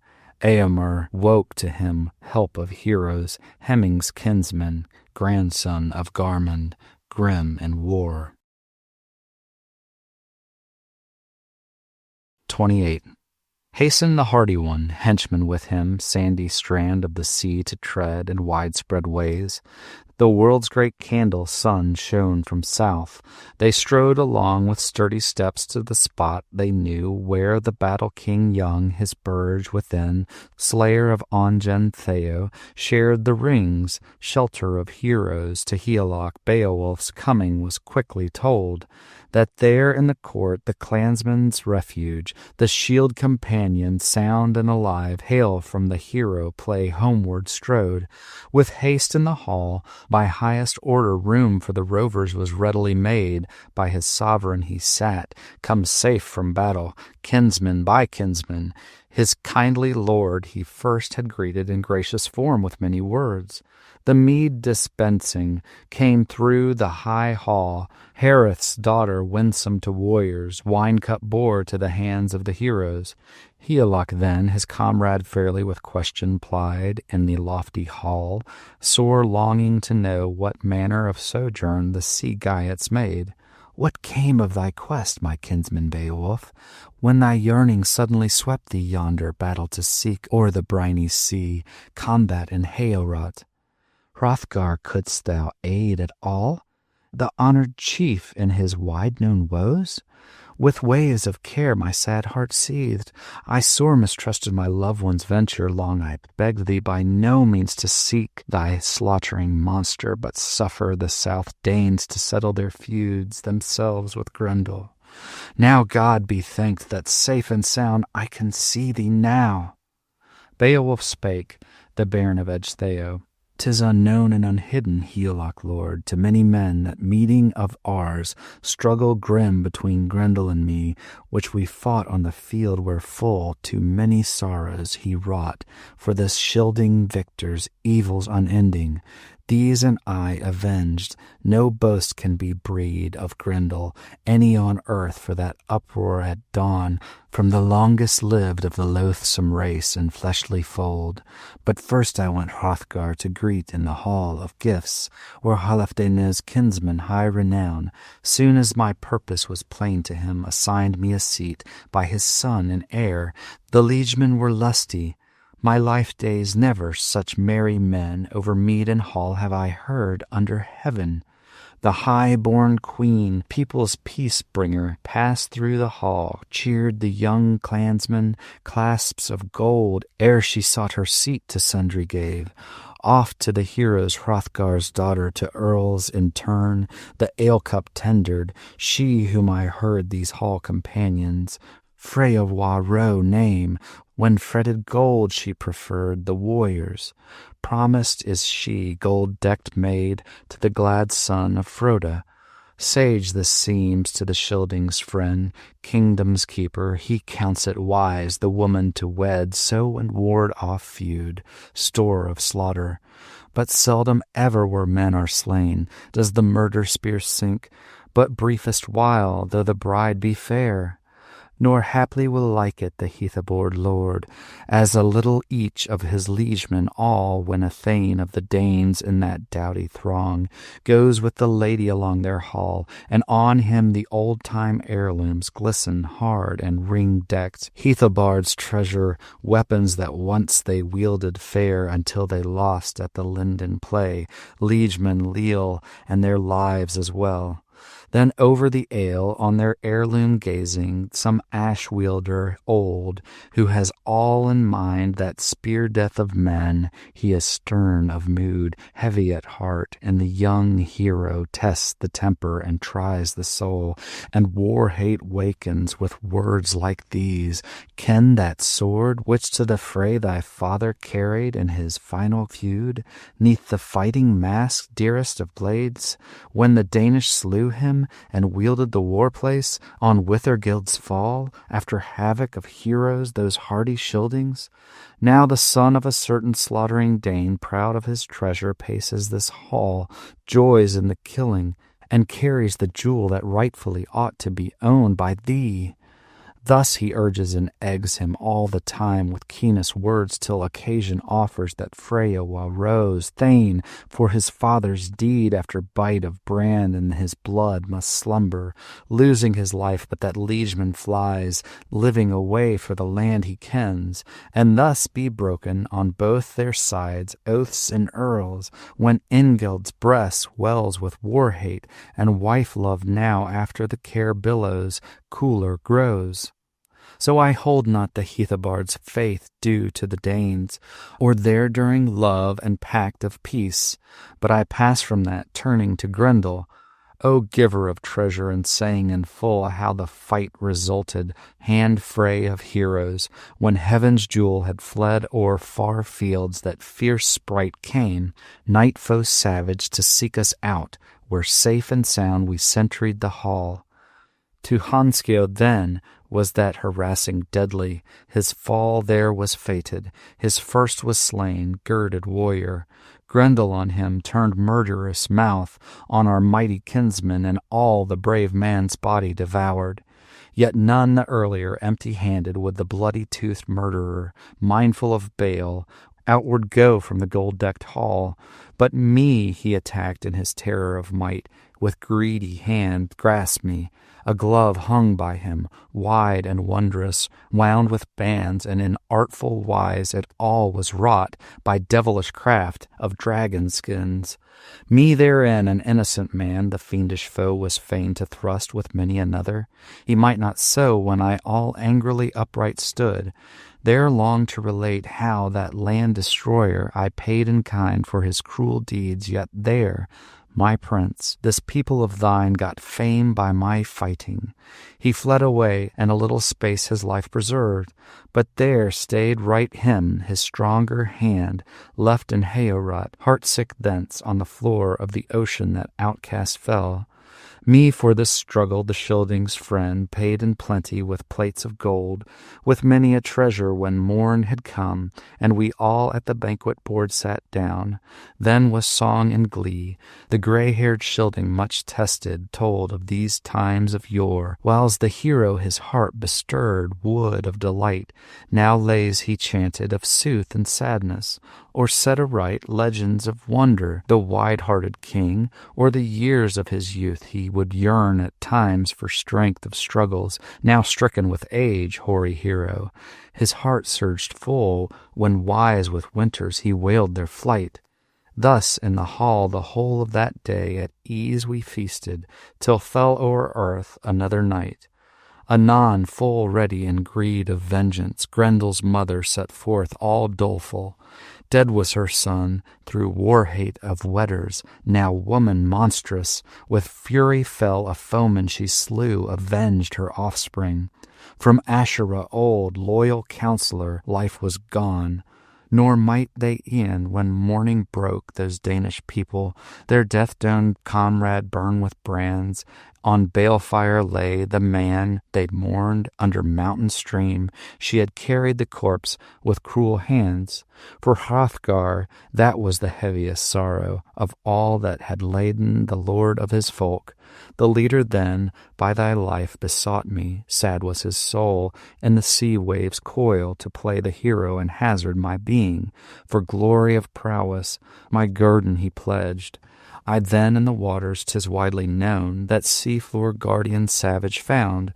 Hand to hand there a while we struggled, billows welled blood in the briny hall. Her head I hewed with a hardy blade from Grendel's mother, and gained my life. though not without danger. My doom was not yet. Then the haven of heroes, Healfdena's son, gave me and Gurdon great gifts of price. 29. So held this king to the customs old, that I wanted for naught in the wage I gained the meed of my might. He made me gifts, Healfdena's heir, for my own disposal. Now to thee, my prince, I prefer them all, gladly give them. Thy grace alone can find me favor. Few indeed have I of kinsmen, save Hygelac thee. Then he bade them bear him the boar-head standard, the battle-helm high, and breastplate grey, the splendid sword. Then spake in form, me this war gear the wise old prince Hrothgar gave, and his hest he added, that its story be straightway said to thee. A while it was held by Hrothgar king, for long time told of the land of Scyldings, yet not to his son the sovereign left it, to daring Heovard, dear as he was to him, his harness of battle. Well, hold thou it all! And I heard that soon passed o'er the path of this treasure, all apple fallow, 4 good steeds, each like the others, arms and horses, he gave to the king. So should kinsmen be, not weave one another the net of wiles, or with deep-hid treachery death contrive for neighbor and comrade. His nephew was ever by Hygelac held full dear, and each kept watch o'er the other's weal. I heard too the necklace to Herg he presented, wonder-wrought treasure, which Walchtheo gave him, sovereign daughter. 3 steeds he added, slender and saddle grey, since such gift the gem gleamed bright on the breast of the queen. Thus showed his strain the son of Ecgtheow, as a man remarked for mighty deeds and acts of honour. At ale he slew not comrade or kin, nor cruel his mood, though of sons of earth his strength was greatest, a glorious gift that God had sent the splendid leader. Long was he spurned, and worthless by Geatish warriors held. Him at mead the master of clans failed full oft to favour at all. Slack and shiftless the strong men deemed him, profitless prince, but payment came to the warrior honoured for all his woes. Then the bulwark of earls bade bring within hardy chieftain Hrethel's heirloom, garnished with gold, no Geat e'er known in shape of a sword, a statelier prize. The brand he laid in Beowulf's lap, and of hides assigned him 7,000, with house and high seat. They held in common land alike by their line of birth, inheritance, home, but higher the king because of his rule o'er the realm itself. Now further it fell with the flight of years, with harryings horrid, that Hygelac perished, and Hardred too, the hewing of swords under the shield wall slaughtered lay. When him at the van of the victor folk sought hardy heroes, Hethoscylfings in arms o'erwhelming Heroric's nephew. Then Beowulf came as king this broad realm to wield, and he ruled it well 50 winters, a wise old prince warding his land, until one began in the dark of night a dragon to rage. In the grave on the hill a hoard it guarded, in the stone barrow steep. A straight path reached it unknown to mortals. Some man, however, chanced by chance that cave within to the heathen horde. In hand he took a golden goblet, nor gave he it back, stole with it away while the watcher slept, by thievish wiles, for the warden's wrath prince and people must pay betimes. 30. That way he went, with no will of his own, in danger of life to the dragon's hoard. But for pressure of peril, some prince's thane, he fled in fear the fatal scourge, seeking shelter a sinful man, and entered it. At the awful sight tottered that guest, and terror seized him. Yet the wretched fugitive rallied anon from fright and fear ere he fled away, and took the cup from that treasure hoard. Of such besides there was store enough, heirlooms old, the earth below, which some earl forgotten in ancient years left the last of his lofty race. heedfully there had hidden away dearest treasure. For death of yore had hurried all hence, and he alone left to live, the last of the clan, weeping his friends, yet wished to bide, warding the treasure, his one delight, though brief his respite. The barrow, new ready to strand and sea wave, stood anear, hard by the headland, hidden and closed, there laid within its lordly heirlooms, and heaped hoard of heavy gold, that warden of rings. Few words he spake. Now hold thou, earth, since heroes may not what earls have owned. Lo, erst from thee, brave men, brought it. But battle death seized in cruel killing my clansmen all, robbed them of life and a liegeman's joy. None have I to lift the sword or to cleanse the carven cup of Prince Beaker bright. My brave are gone, and the helmet hard, all haughty with gold, shall part from its plotting. Polishers sleep who could brighten and burnish the battle mask, and those weeds of war that were wont to brave over bicker of shields the bite of steel, rust with their bearer. The ringed mail fares not far with famous chieftain at side of hero. No harp's delight, no glee wood's gladness, no good hawk now flies through the hall, nor horses fleet stamp in the burgsteed. Battle and death the flower of my race have reft away. Mournful of mood, thus he moaned his woe, alone for them all, and unblithe wept, by day and by night, till death's fell wave o'erwhelmed his heart. His hoard of bliss that old ill-doer open found, who, blazing at twilight, the barrows haunteth, naked foe dragon flying by night. Folded in fire the folk of earth dread him sore, 'tis his doom to seek, hoard in the graves and heathen gold, to watch many wintered, nor wins he thereby.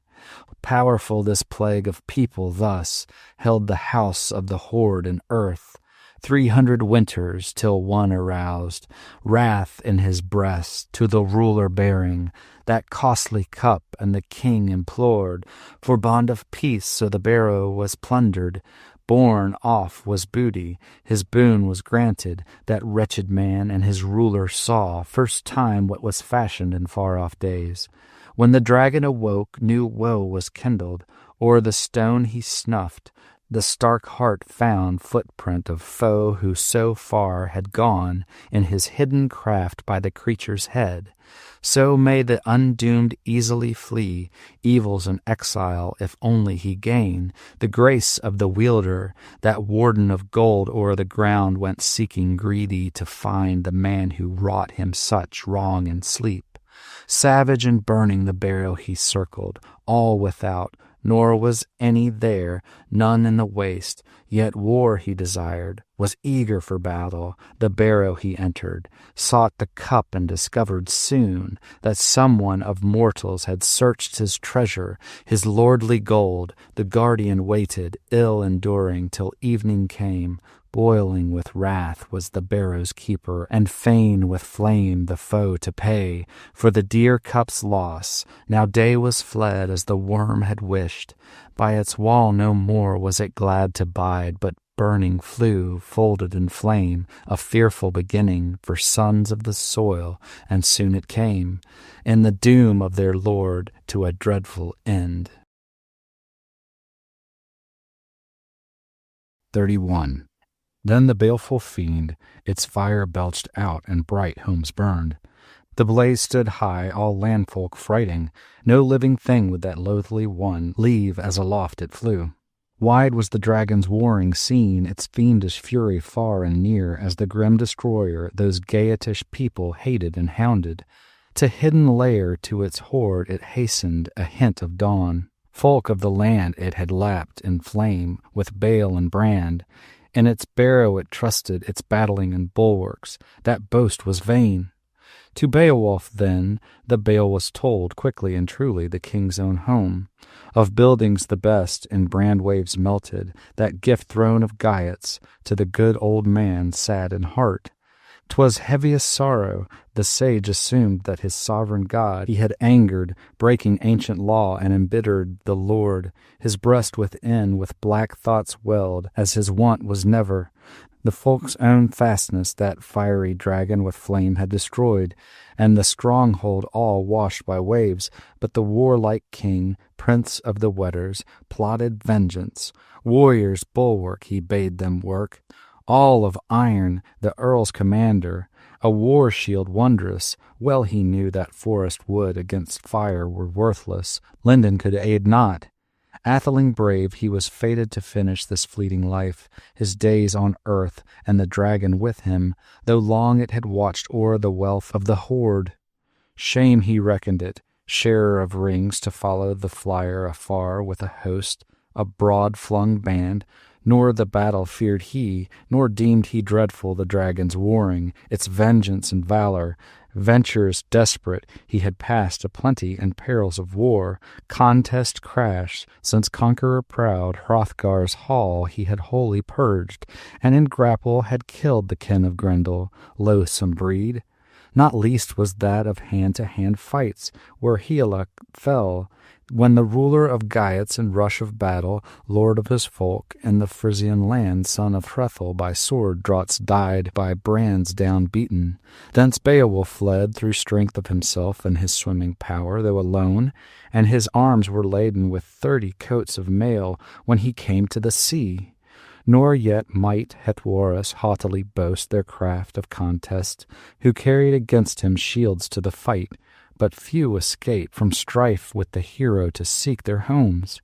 Then swam over ocean Ecgtheow's son, lonely and sorrowful, seeking his land, where Hygd made him offer of hoard and realm, rings and royal seat, reckoning not the strength of her son to save their kingdom from hostile hordes after Heorot's death. No sooner for this could the stricken ones in any wise move that Atheling's mind over young Hardred's head as lord and ruler of all the realm to be. Yet the hero upheld him with helpful words, aided in honor, till older grown he wielded the wetter Geats. Wandering exiles sought him o'er seas, the sons of Ohtere, who had spurned the sway of the Skilfing's helmet, the bravest and best that broke the rings in Swedish land, of the sea king's line, haughty hero. Hence Hardred's end, for shelter he gave them. Sword death came, the blades fell blow, to bairn of Heorot. But the son of Ongentheow sought again house and home, when Hardred fell, leaving Beowulf, lord of Geats, and Githseat's master, a good king he. 32. The fall of his lord was fain to requite in after days, and to Aya Gilles he proved friend to the friendless, and forces sent over the sea to the son of Ohtere. Weapons and warriors well repaid he, those care paths cold when the king he slew. Thus safe through struggles the son of Ecgtheow had passed aplenty through perils dire, when daring deeds till this day was come that doomed him now with the dragon to strive. With comrades 11 the lord of Geats, swollen in rage, went seeking the dragon. He had heard whence all the harm arose, and the killing of clansmen. The cup of price on the lap of the Lord had been paid by the finder. In the throng was this 1/13th man, starter of all the strife and ill, care-laden captive, cringing thence, forced and reluctant. He led them on till he came in ken of the carven hall, the barrow delved near billowy surges, flood of ocean. Within 'twas full of wire gold and jewels, and jealous warden, warrior trusty, the treasures held, lurked in his lair. Not light the task of entrance for any of earth-born men. Set on the headland the hero king spake words of hail to his hearth companions, gold friend of Geats. All gloomy his soul, wavering, death-bound, word full nigh stood ready to greet the gray-haired man, to seize his soul-hoard, sunder apart life and body. Not long would be the warrior's spirit enwound with flesh. Beowulf spake, the bairn of Ecgtheow. Through store of struggles I strove in youth, mighty feuds, I mind them all. I was 11 years old when the sovereign of kings, friend of his folk, from my father took me, had me, and held me, Hrethel the king, with food and fee, faithful in kinship. Ne'er well I lived there, he loathlier found me, bairn in the burge, than his birthright sons, Aribald, and Hrothgar, and Hygelac mine.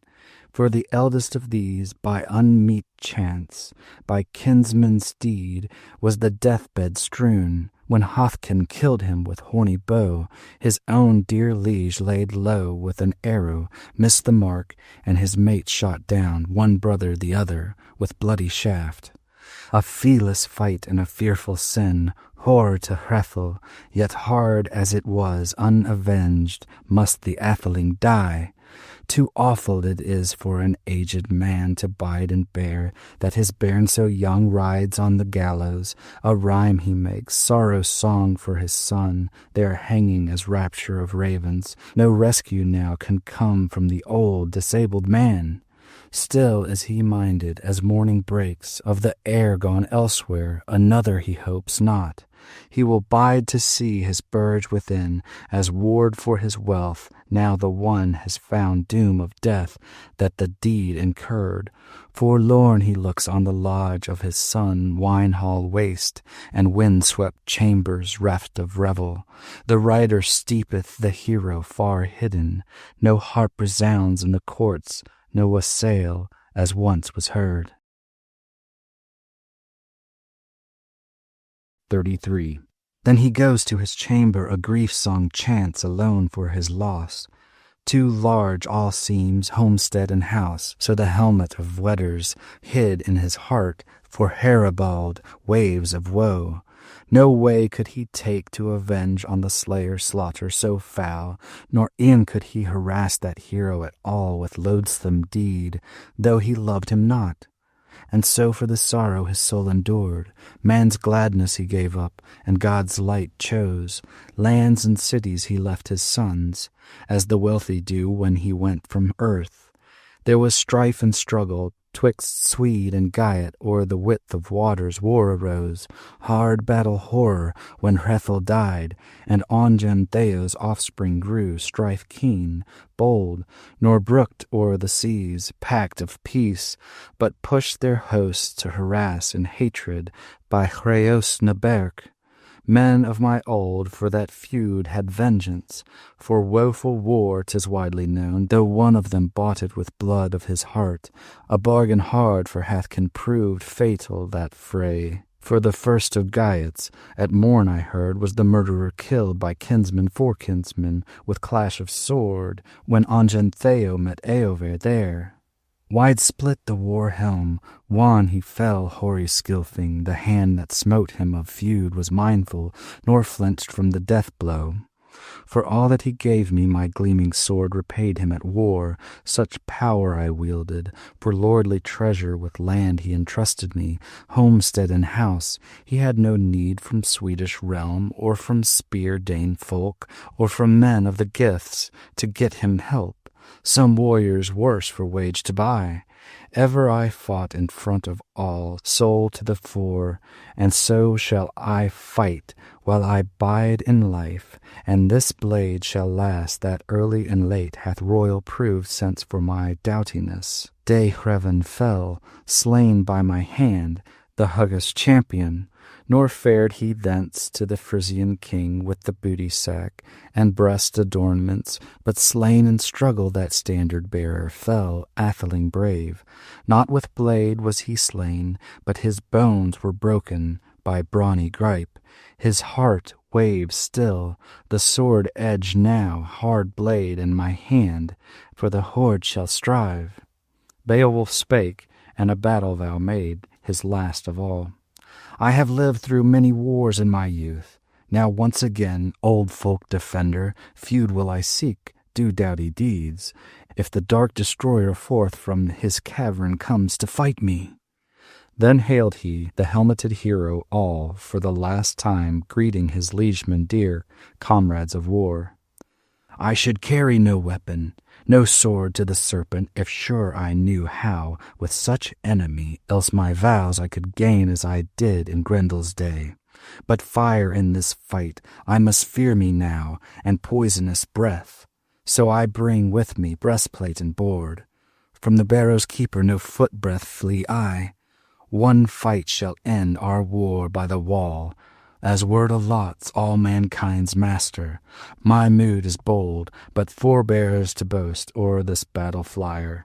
Now abide by the barrow, ye breastplate mailed, ye heroes in harness, which of us twain better from battle rush bear his wounds. Wait ye the finish. The fight is not yours, nor meet for any but me alone to measure might with this monster here and play the hero. Hardily I shall win that wealth, or war shall seize cruel killing your king and lord.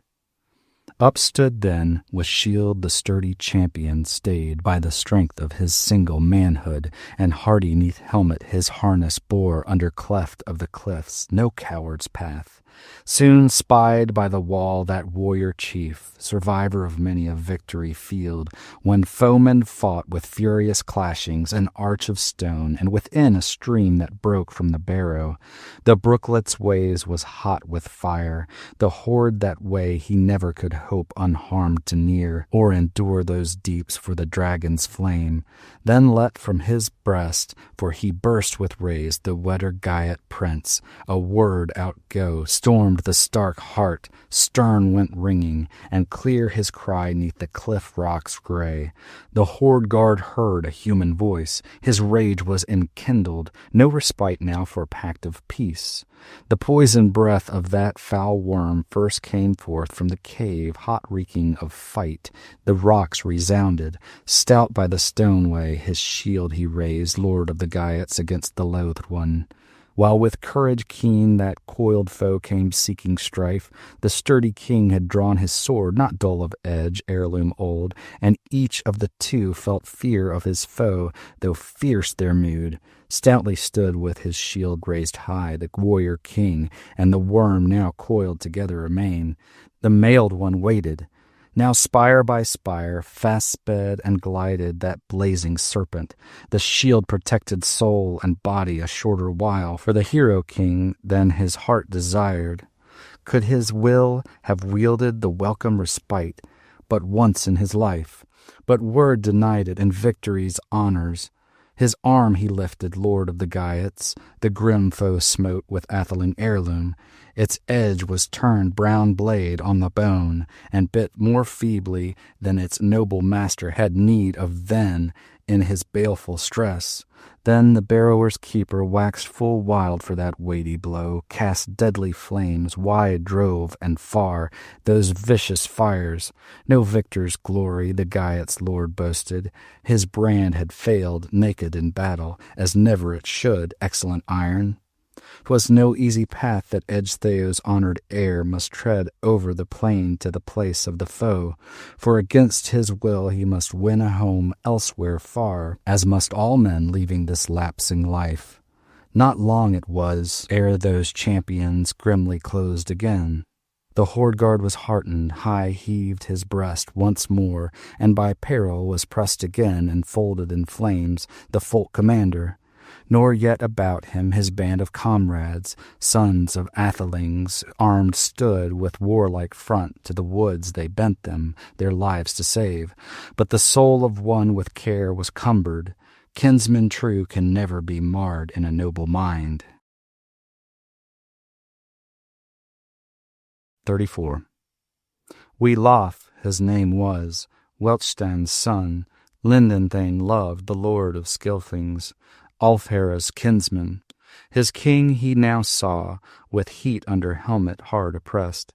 He minded the prizes his prince had given him, wealthy seat of the Wagemunding line, and folk rights that his father owned.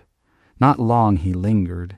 The linden yellow his shield he seized, the sword he drew, as heirloom of Iron-Mund, earth-dwellers knew it, who was slain by the sword-edge, son of Otyr. Friendless exile, erst in fray, killed by Wechstan, who won for his kin brown bright helmet, breastplate ringed, Old sword of Eton's, Onula's gift, weeds of war of the warrior thane, battle gear brave. Though a brother's child had been felled, the feud was unfelt by Onula. For winters this war gear, wet Stan kept breastplate and board, till his bairn had grown earlship to earn, as the old sire did. Then he gave him, mid Gaiets, the gear of battle, portion huge, when he passed from life, fared aged forth. For the first time now with his leader lord, the liegeman young, was bidden to share the shrockheck of battle. Neither softened his soul, nor the sire bequest weakened in war. So the worm found out, when once in fight the foes had met. Welof spake, and his words were sage, sad in spirit, he said to his comrades, I remember the time when mead we took, what promise we made to this prince of ours in the banquet hall, to our breaker of rings, for gear of combat to heal him requital, for hard sword and helmet, if hap should bring stress of this sort. Himself who chose us from all his army to aid him now, urged us to glory, and gave these treasures because he counted us keen with the spear, and hardy neath helm, though this hero work our leader hoped unhelped and alone to finish for us. Folk defender, who hath got him glory greater than all men for daring deeds. Now the day is come that our noble master has need of the might of warriors stout. Let us stride along, the hero to help while the heat is about him, glowing and grim. For God is my witness, I am far more fain the fire should seize along with my lord these limbs of mine. Unsuiting it seems our shields to bear homeward hence, save here we essay to fell the foe and defend the life of the wedder's lord. I wot 'twere shame on the law of our land if alone the king out of Gaetish warriors woe endured and sank in the struggle. My sword and helmet, breastplate and board for us both shall serve. Through slaughter reek strode he to succour his chieftain. His battle helm bore, and brief words spake. Beowulf, dearest, do all bravely as in youthful days of yore thou vowedst, that while life should last thou wouldst let no wise thy glory droop. Now, great in deeds, atheling steadfast with all thy strength, shield thy life, I will stand to help thee. At the words the worm came once again, murderous monster mad with rage, with fire billows flaming its foe to seek, the hated men. And heat waves burned that board to the boss, and the breastplate failed to shelter at all the spear-thane young. Yet quickly under his kinsman's shield went eager the earl, since his own was now all burned by the blaze. The bold king again had mind of his glory, with might his glaive was driven into the dragon's head. Blow nerved by hate, but nail-ing was shivered, broken in battle was Beowulf's sword, old and grey. 'Twas granted him not that ever the edge of iron at all could help him at strife. Too strong was his hand, so the tale is told, and he tried too far with strength of stroke all swords he wielded. Though sturdy their steel, they steadied him not. Then for the third time thought on its feud, that folk-destroyer, fire-dread dragon, and rushed on the hero, where room allowed, battle grim, burning. Its bitter teeth closed on his neck, and covered him with waves of blood from his breast that welled. 35. 'Twas now, men say, in his sovereign's need, that the earl made known his noble strain, craft and keenness, and courage enduring. Heedless of harm, though his hand was burned, hardy-hearted he helped his kinsman. A little lower the loathsome beast he smote with sword, his steel drove in, bright and burnished. That blaze began to loose and lessen. At last the king wielded his wits again, war-knife drew, a biting blade by his breastplate hanging, and the wedder's helm smote that worm asunder, felled the foe, flung forth its life. So had they killed it, kinsmen both, atheling twain, thus an earl should be in danger's day. Of deeds of valor this conqueror's hour of the king was last of his work in the world. The wound began which that dragon of earth had erst inflicted to swell and smart, and soon he found in his breast was boiling, baleful and deep, pain of poison. The prince walked on, wise in his thought, to the wall of rock, then sat and stared at the structure of giants, where arch of stone and steadfast column upheld forever that hall in earth. Yet here must the hand of the henchman peerless lave with water his winsome lord, the king and conqueror covered with blood, with struggle spent, and unspan his helmet. Beowulf spake in spite of his hurt, his mortal wound. Full well he knew his portion now was past and gone of earthly bliss, and all had fled of his file of days, and death was near. I would fain bestow on son of mine this gear of war, were given me now, than any heir should after me of my proper blood. This people I ruled 50 winters, no folk king was there, none at all of the neighboring clans who war would wage me with warriors' friends, and threat me with horrors. At home I bided what fate might come, and I cared for mine own. Feuds I sought not, nor falsely swore ever on oath. For all these things, though fatally found, fain am I. From the ruler of man no wrath shall seize me, when life from my frame must flee away for killing of kinsmen. Now quickly go and gaze on that hoard 'neath the hoary rock we oft loved. Now the worm lies low, sleeps, heart sore of his spoil bereaved, and fair in haste I would fain behold the gorgeous heirlooms, gold and store, have joy in the jewels and gems, lay down softlier for sight of this splendid hoard my life, and the lordship I long have held. 36. I have heard that swiftly the son of Whetstone, at wish and word of his wounded king, war-sick warrior, woven mailcoat, battle-sark bore 'neath the barrow's roof. Then the clansman keen of conquest proud, passing the seat, saw store of jewels and glistening gold the ground along. By the wall were marvels and many a vessel, in the den of the dragon, the dawn flyer old, unburnished bowels of bygone men reft of richness, rusty helms of the olden age, and arm-rings many, wondrously woven. Such wealth of gold, booty from barrow, can burden with pride each human wit. Let him hide it who will. His glance, too, fell on a gold-wove banner, high o'er the hoard of handiwork noblest, brilliantly broidered, so bright its gleam, all the earth floor he easily saw, and viewed all the vessels. No vestige now was seen of the serpent. The sword had ta'en him. Then I heard the hill of its hoard was reft, old work of giants, by one alone. He burdened his bosom with beakers and plate, at his own good will, and the ensign took, brightest of beacons, the blade of his lord. Its edge was iron, and injured deep, one that guarded the golden hoard many a year, and its murder fire spread hot round the barrow in horror billows at midnight hour, till it met its doom. Hasted the herald, the hoard so spurred him, his track to retrace. He was troubled by doubt, high-souled hero, if haply he'd find alive where he left him, the lord of Weders, weakening fast by the wall of the cave. So he carried the load.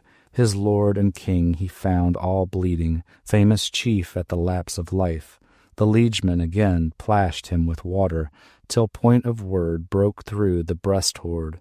Beowulf spake, sage and sad, as he stared at the gold.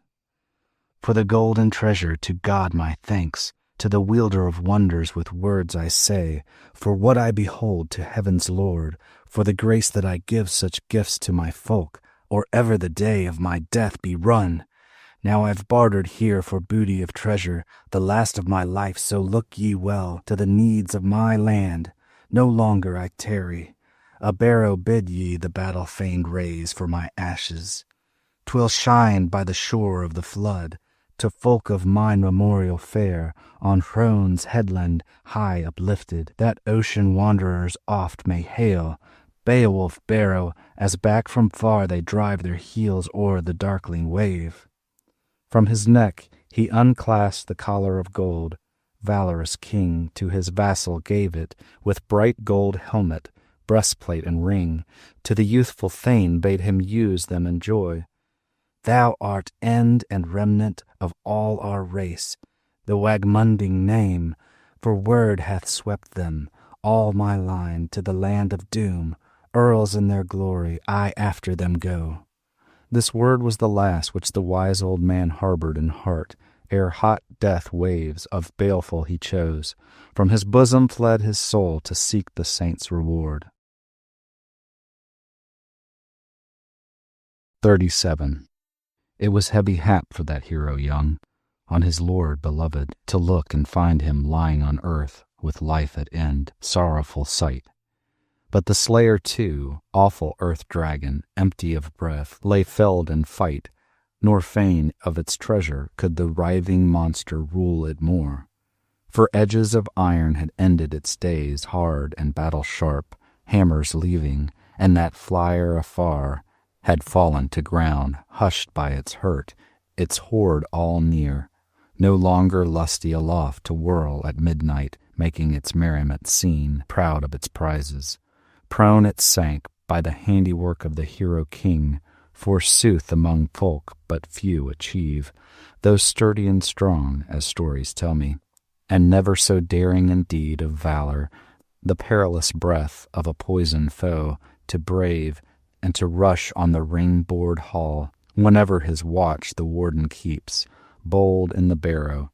Beowulf paid the price of death for that precious hoard, and each of the foes had found the end of this fleeting life.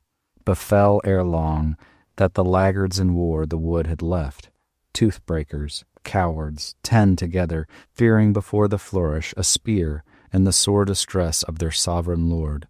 Now in their shame their shields they carried, armor of fight where the old man lay. And they gazed on Beowulf. Wearied he sat at his sovereign's shoulder, shieldsman good, to wake him with water. No wise it availed, though well he wished it, and whirled no more, could he barrier life for that leader of battles, nor baffle the will of all-wielding God. Doom of the Lord was law o'er the deeds of every man, as it is today. Grim was the answer, easy to get, from the youth for those that had yielded to fear. Beowulf spake, the son of Wechstan. Mournful he looked on those men unloved. Who, sooth, will speak, can say indeed that the ruler who gave you golden rings, and the harness of war in which ye stand, for he at ale bench oftentimes bestowed on hall folk helm and breastplate, lord to liegemen, the likeliest gear which near of far he could find to give, threw away and wasted these weeds of battle, of men who failed when the foeman came. Not at all could the king of his comrades in arms venture to vaunt, though the victory wielder God gave him grace that he got revenge, sole with his sword in stress and need. To rescue his life 'twas little that I could serve him in struggle, yet shift I made, hopeless it seemed, to help my kinsman. Its strength ever waned, when with weapon I struck that fatal foe, and the fire less strongly flowed from its head. Too few the heroes in throe of contest that thronged to our king. Now gift of treasure and girded of sword, joy of the house and home delight, shall fail your folk. His freehold land every clansman with your kin shall lose and leave.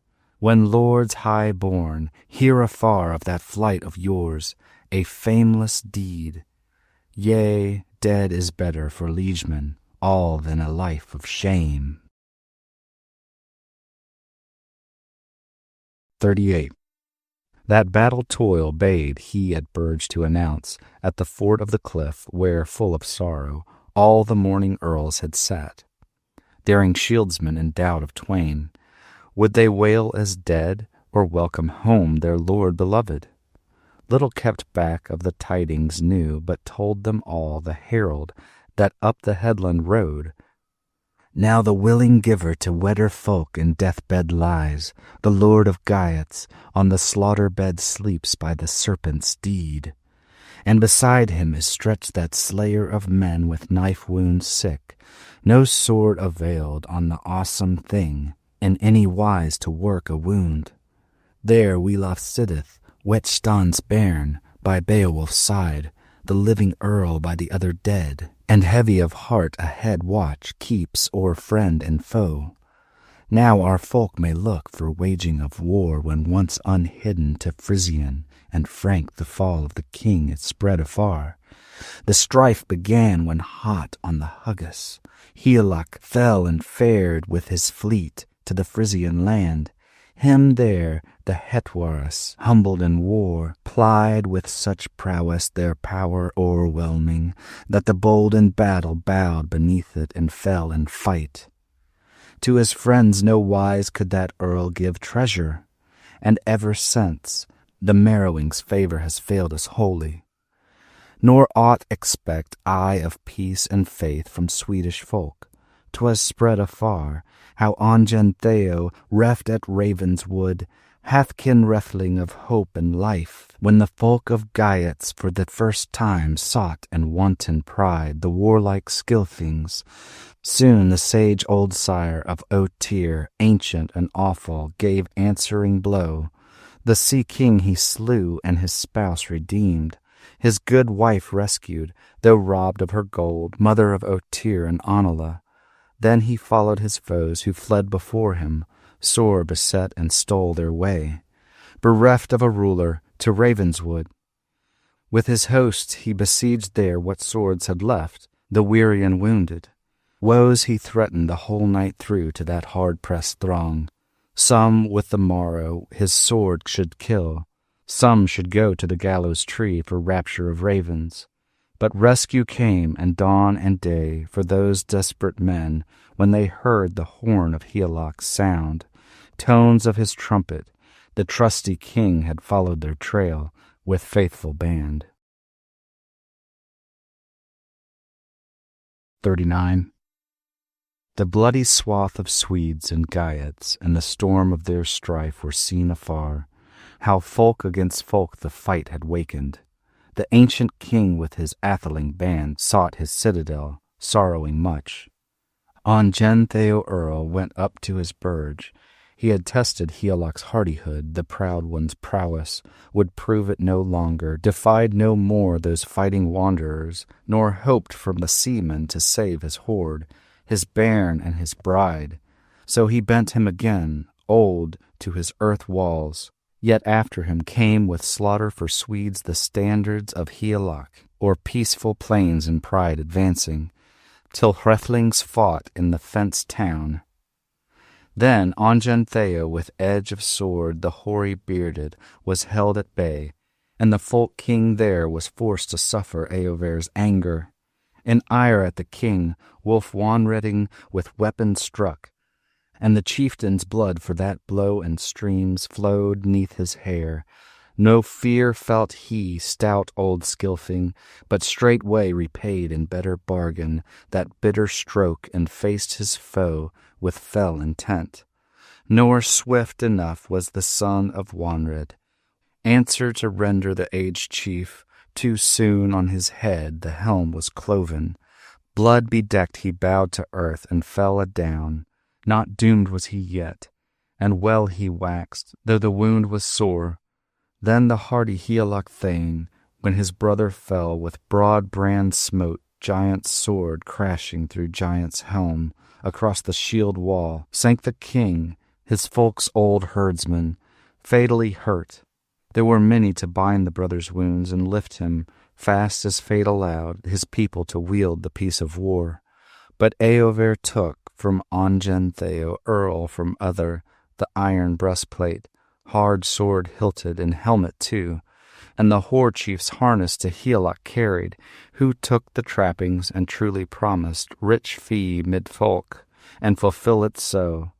For that grim strife gave Geatish lord Hrethel's offspring, when home he came to Eover and Wolf a wealth of treasure. Each of them had 100,000 in land and linked rings, nor at less price reckoned mid-earth men such mighty deeds. And to Eover he gave his only daughter in pledge of grace, the pride of his home. Such is the feud, the foeman's rage, death hate of men. So I deem it sure that the Swedish folk will seek us home, for this fall of their friends, the fighting Skilfings, when once they learn that our warrior leader, lifeless lies, who land and hoard ever defended from all his foes, furthered his folk's wealth, finished his course a hardy hero. Now haste is best, that we go to gaze on our Geatish lord, and bear the bountiful breaker of rings to the funeral pyre. No fragments merely shall burn with the warrior, wealth of jewels, gold untold and gained in terror, treasure at last with his life obtained, all of that booty the brand shall take, fire shall eat it. No earl must carry memorial jewel, no maiden fair shall wreathe her neck with noble ring. Nay, sad in spirit and shorn of her gold, oft shall she pass o'er paths of exile. Now our Lord all laughter has laid aside, all mirth and revel. Many a spear, mourning cold, shall be clasped amain, lifted aloft, nor shall lilt of harp those warriors wake. But the wane-hewn raven, fain o'er the fallen his feast shall praise and boast to the eagle how bravely he ate, when he and the wolf were wasting the slain. So he told his sorrowful tidings, and little he lied, the loyal man of word or of work. The warriors rose sad, they climbed to the cliff of eagles, went welling the tears the wonder to view, found on the sand there, stretched at rest, their lifeless lord, who had lavished rings of old upon them. Ending day had dawned on the doughty one, death had seized in woeful slaughter the wedder's king. There saw they, besides the strangest being, loathsome, lying their leader near, prone on the field. The fiery dragon, fearful fiend, with flame was scorched.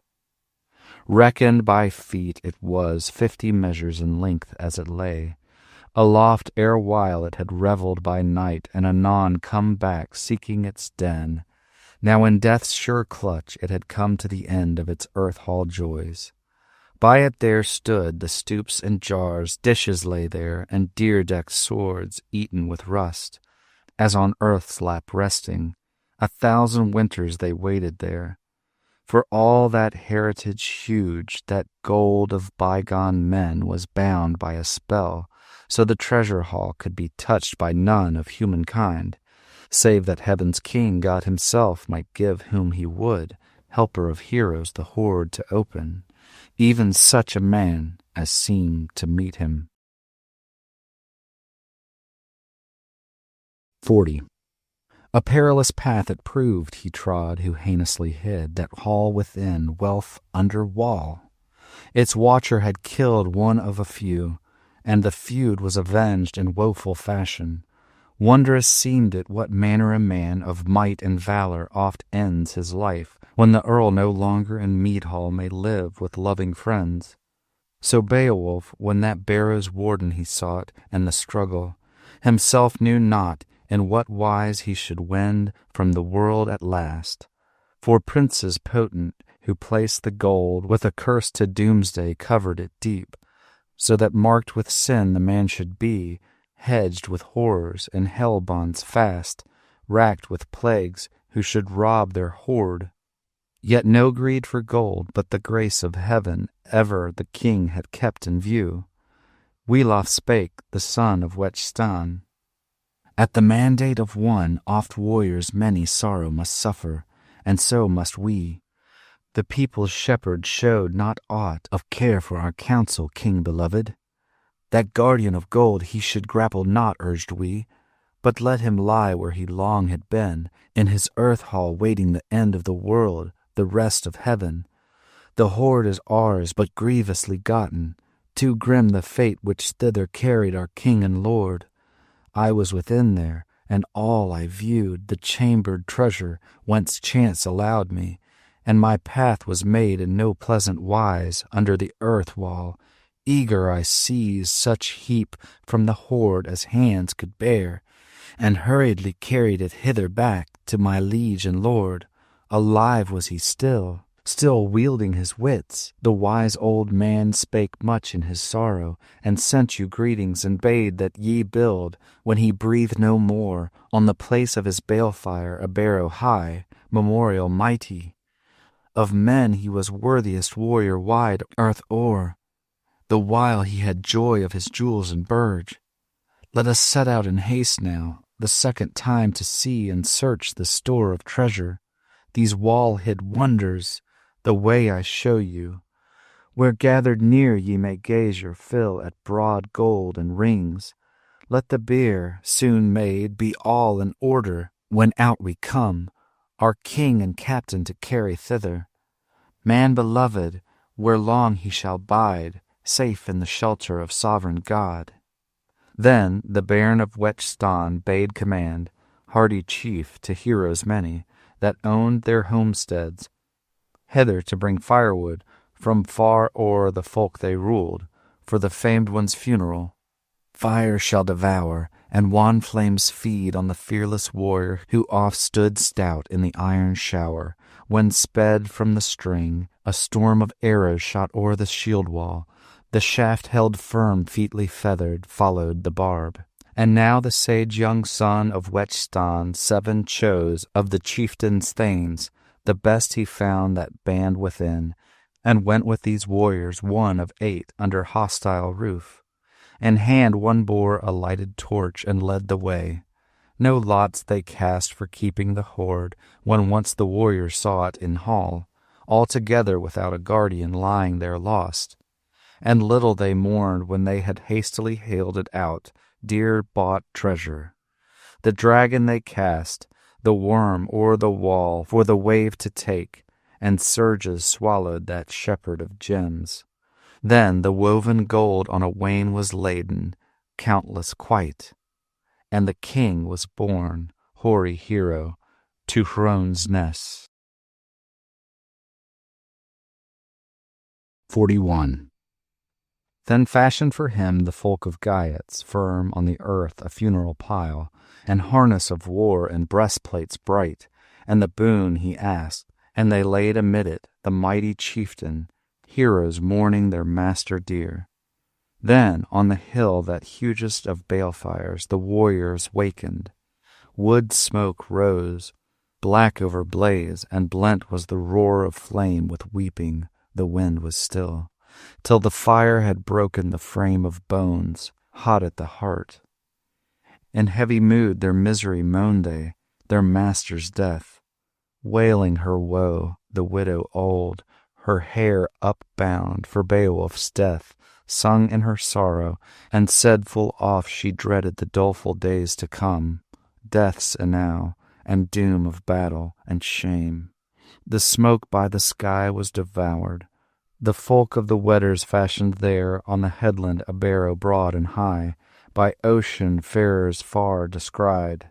In 10 days' time their toil had raised it, the battle braves' beacon.